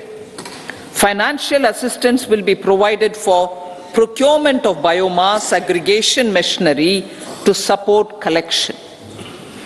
Electric vehicle ecosystem. Our government will expand this and strengthen the e-vehicle ecosystem by supporting manufacturing and charging infrastructure. Greater adoption of e-buses for public transport networks will be encouraged through payment security mechanism. Biomanufacturing and biofoundry. For promoting green growth, a new scheme of biomanufacturing and biofoundry will be launched. This will provide environment-friendly alternatives such as biodegradable polymers, bioplastics, biopharmaceuticals, and bioagri inputs. This scheme will also help in transforming today's consumptive manufacturing paradigm to the one based on regenerative principles. Blue Economy 2.0. For promoting climate resilient activities for Blue Economy 2.0, a scheme for restoration and adaptation measures and coastal aquaculture and mariculture with integrated and multi-sectoral approach will be launched. Comprehensive development of tourist centers. The success of organizing G20 meetings in 60 places presented diversity of India to global audience. Our economic strength has made the country an attractive destination for business and conference tourism. Our middle class also now aspires to travel and explore. tourism, including spiritual tourism, has tremendous opportunities for local entrepreneurship. States will be encouraged to take up comprehensive development of iconic tourist centers, branding and marketing them at global scale. A framework for rating of the centers based on quality of facilities and services will be established. Long-term interest-free loans will be provided to states for financing such development on matching basis. To address the emerging fervor for domestic tourism, Honorable Speaker, sir, projects for port connectivity, tourism infrastructure and amenities will be taken up on our islands, including Lakshadweep. This will help in generating employment also. Promoting investments. The FDI inflow during 2014 to 23 was $596 billion US, marking a golden era. That is twice the inflow during 2005 to 14. For encouraging sustained foreign investment, we are negotiating bilateral investment treaties with our foreign partners in the spirit of First Develop India. FDI is First Develop India. Reforms in the states for Vikasit Bharat. Many growth and development enabling reforms are needed in the states for realizing the vision of Vikasit Bharat. A provision of 75,000 crore rupees as 50-year interest-free loan is proposed this year to support those milestone-linked reforms by the state governments. Societal changes. The government will form a high-powered committee for an extensive consideration of the challenges arising from fast population growth and demographic changes. The committee will be mandated to make recommendations for addressing these challenges comprehensively in relation to the goal of Vikasit Bharat. Amrit Kal as Kartavya Kal. Our government stands committed to strengthening and expanding the economy with high growth and to create conditions for people to realize their aspirations. Honorable Prime Minister in his Independence Day address to the nation in the 75th year of our Republic said, and I quote, "We commit ourselves to national development with new inspirations, new consciousness, new resolutions as the country opens up immense possibilities and opportunities. It is our Kartavya Kal." Unquote. Every challenge of the pre-2014 era was overcome through our economic management and our governance. These have placed the country on a resolute path of sustained high growth. This has been possible through right policies, true intentions, and appropriate decisions. In the full budget in July, Honorable Speaker, our government will present a detailed roadmap for our pursuit of Vikasit Bharat.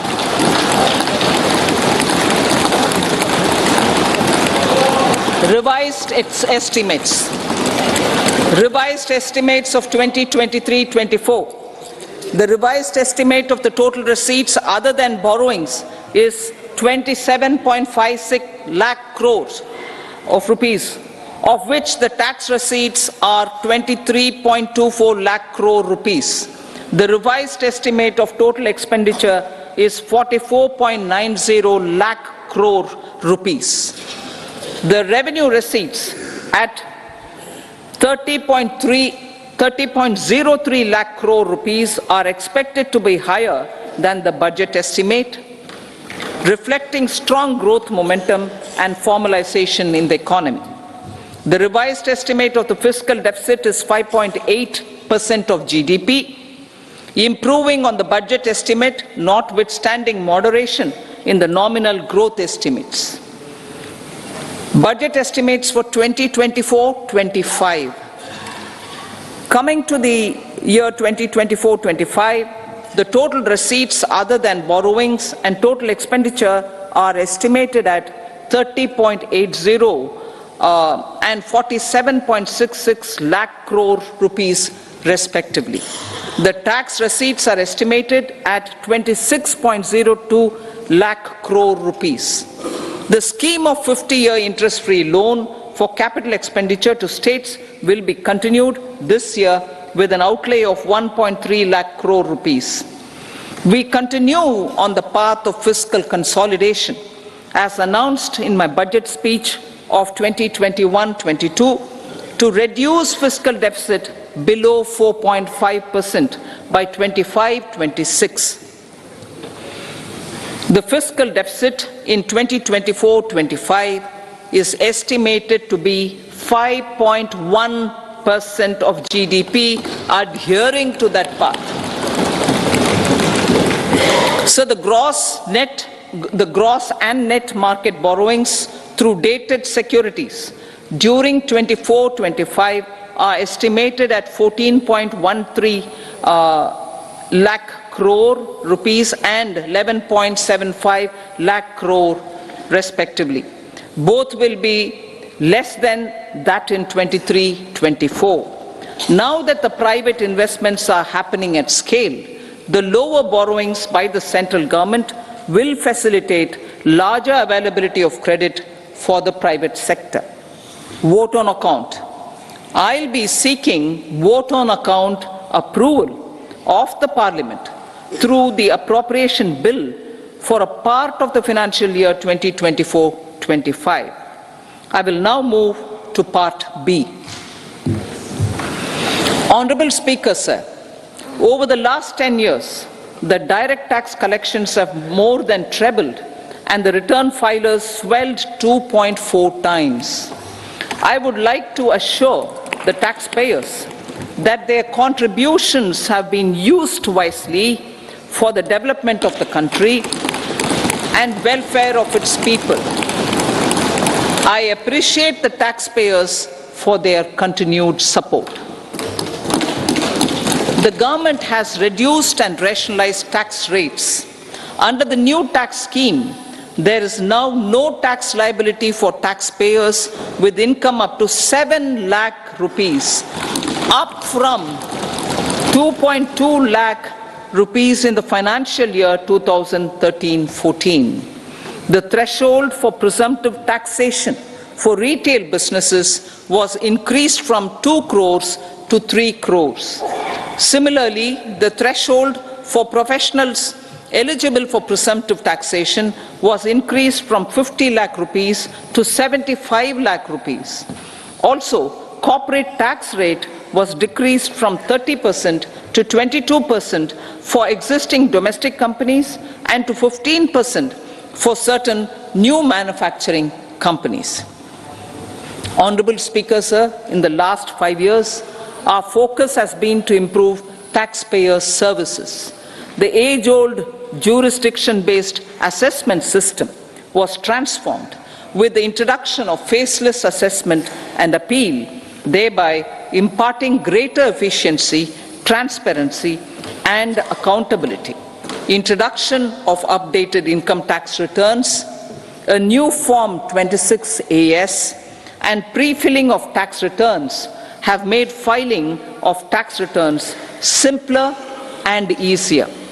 Average processing time of returns has been reduced from 93 days in the year 2013-14 to a mere 10 days this year, thereby making refunds faster. Indirect taxation. By unifying the highly fragmented indirect tax regime in India, the GST has reduced the compliance burden on trade and industry. The industry has acknowledged the benefits of GST. According to a recent survey conducted by a leading consulting firm, 94% of industry leaders view the transition to GST as largely positive. According to 80% of the respondents, it has led to supply chain optimization, as elimination of tax arbitrage and octroi has resulted in disbanding of checkposts at the state and city boundaries. At the same time, tax base of GST more than doubled, and the average monthly gross GST collection has almost doubled to 1.66 lakh crores this year. States too have benefited. States' SGST revenue, including compensation released to states in the post-GST period of 2017-18 to 2022-23, has achieved a buoyancy of 1.22. In contrast, the tax buoyancy of state revenues from subsumed taxes in the pre-GST four-year period of 2012-13 to 2015-16 was a mere 0.72. The biggest beneficiaries are consumers, as reduction in logistic cost and taxes have brought down prices of most goods and services. We have taken a number of steps in customs to facilitate international trade. As a result, the import release time declined by 47% to 71 hours at inland container depots, by 28% to 44 hours at air cargo complexes, and by 27% to 85 hours at seaports over the last 4 years since 2019, when the national time release studies were first started. Tax proposals. As for tax proposals, in keeping with the convention, I do not propose to make any changes relating to taxation and propose to retain the same tax rates for direct and indirect taxes, including import duties. However, certain tax benefits to startups and investments made by sovereign wealth or pension funds, as also tax exemption on certain income of some IFSC units, are expiring on 31/3/2024.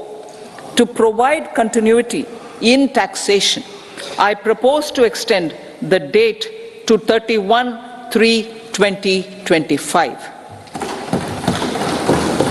Moreover, in line with our government's vision to improve ease of living and ease of doing business, I wish to make an announcement to improve taxpayer services.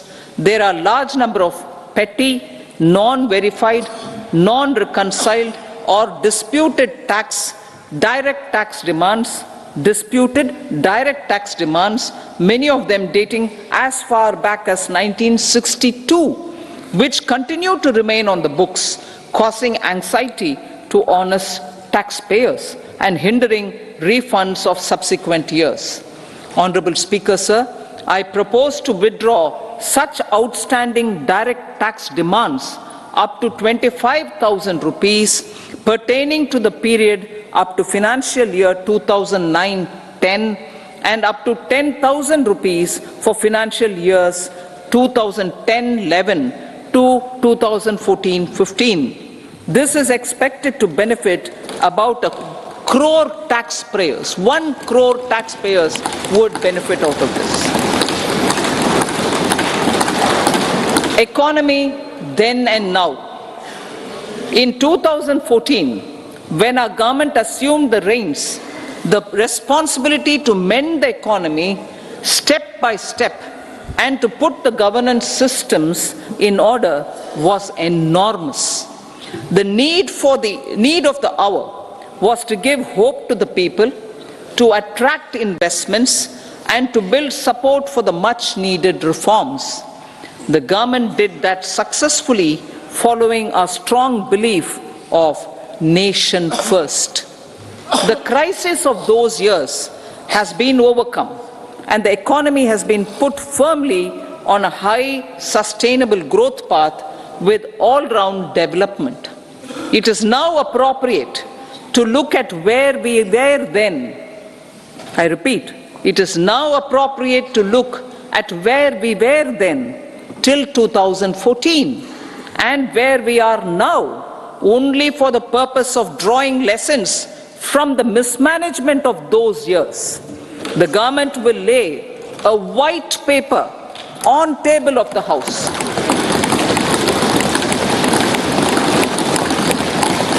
The exemplary track record of governance, development and performance, effective delivery and Jan Kalyan has given the government trust, confidence and blessings of the people to realize whatever it takes.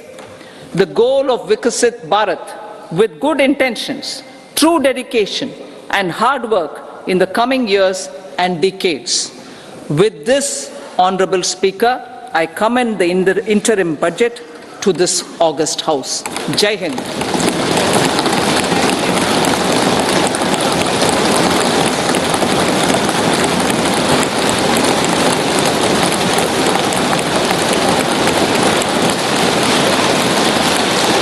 Item number 2 Shrimati Nirmala Sitharaman ji.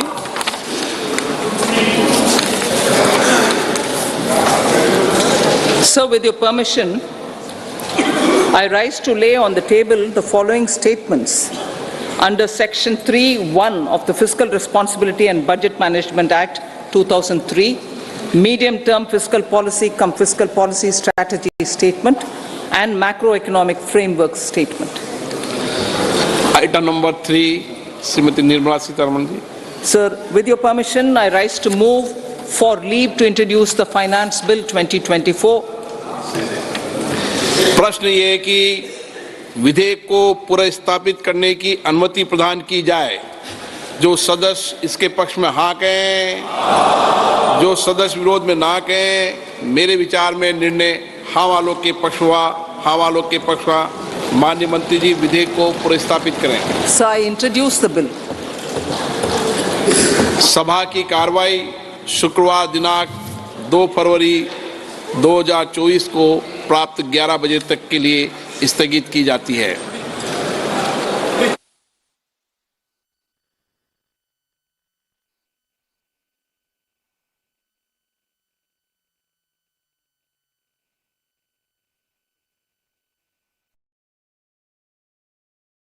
Of India are looking ahead to the future with hope and optimism. With the blessings of the people, when our government under the visionary and dynamic leadership of Honorable Prime Minister Shri Narendra Modi assumed office in 2014, the country was facing enormous challenges. With Sabka Saath, Sabka Vikas as its mantra, the government overcame those challenges in right earnest. Structural reforms were undertaken. Pro-people programs were formulated and implemented promptly. Conditions were created for more opportunities for employment and entrepreneurship. The economy got a new vigor.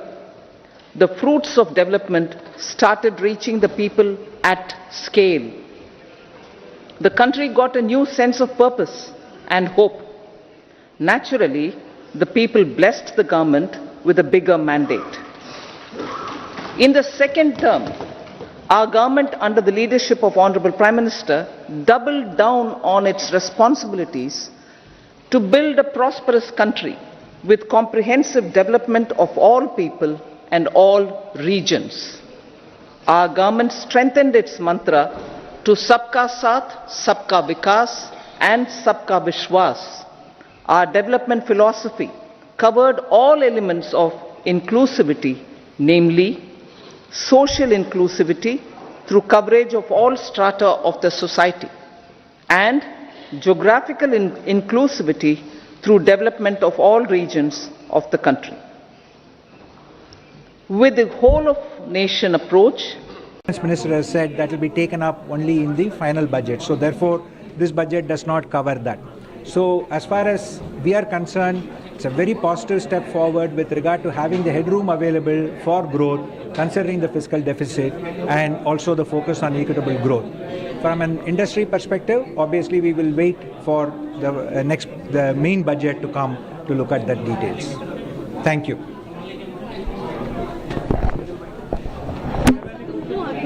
Single ID लेना भाई।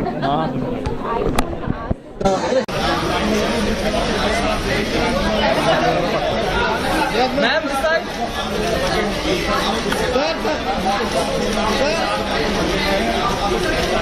आपको दिखाई देगी। Middle class के लिए भी housing के लिए स्कीम को अनाउंसमेंट करिए। राइट, तो देखिए सबसे बड़ी बात, जो लोग रेंटेड हाउसेज में रहते हैं या चॉल्स या ऐसी अनऑथराइज कॉलोनीज में रहते हैं, तो वित्त मंत्री जी ने कहा है उनके लिए एक स्कीम हम जल्दी लेकर आने वाले हैं। सो आज की बजट अनाउंसमेंट में उस स्कीम को अनाउंस नहीं किया गया, लेकिन क्वाइट होपफुल कि अगर उन्होंने इसको कोट किया है तो डेफिनेटली आने वाले वक्त में हमें वो स्कीम दिखाई देगी। तो आपको लगता है कि इंफ्रास्ट्रक्चर पर इतना फोकस दिया गया है, कहीं ना कहीं कोविड के बाद जो निकल के आ रहे हैं और इंफ्रास्ट्रक्चर को और आगे ले जाने के लिए ये एक पहल जो समझ आ रही है वो इनकी तरफ से? बिल्कुल, देखिए प्रधानमंत्री जी का 2014 से ही इंफ्रास्ट्रक्चर के ऊपर बहुत फोकस रहा है। ये 2024 तो एक केवल उसका पड़ाव है। मुझे लगता है आने वाले वक्त में आपको बहुत अच्छी चीज़ें इंफ्रास्ट्रक्चर के ऊपर दिखाई देंगी। और एक जैसा आप देखिए कितना बेस चीज़ किया है कि जो रेलवे कॉरिडोर है उनकी अनाउंसमेंट की है।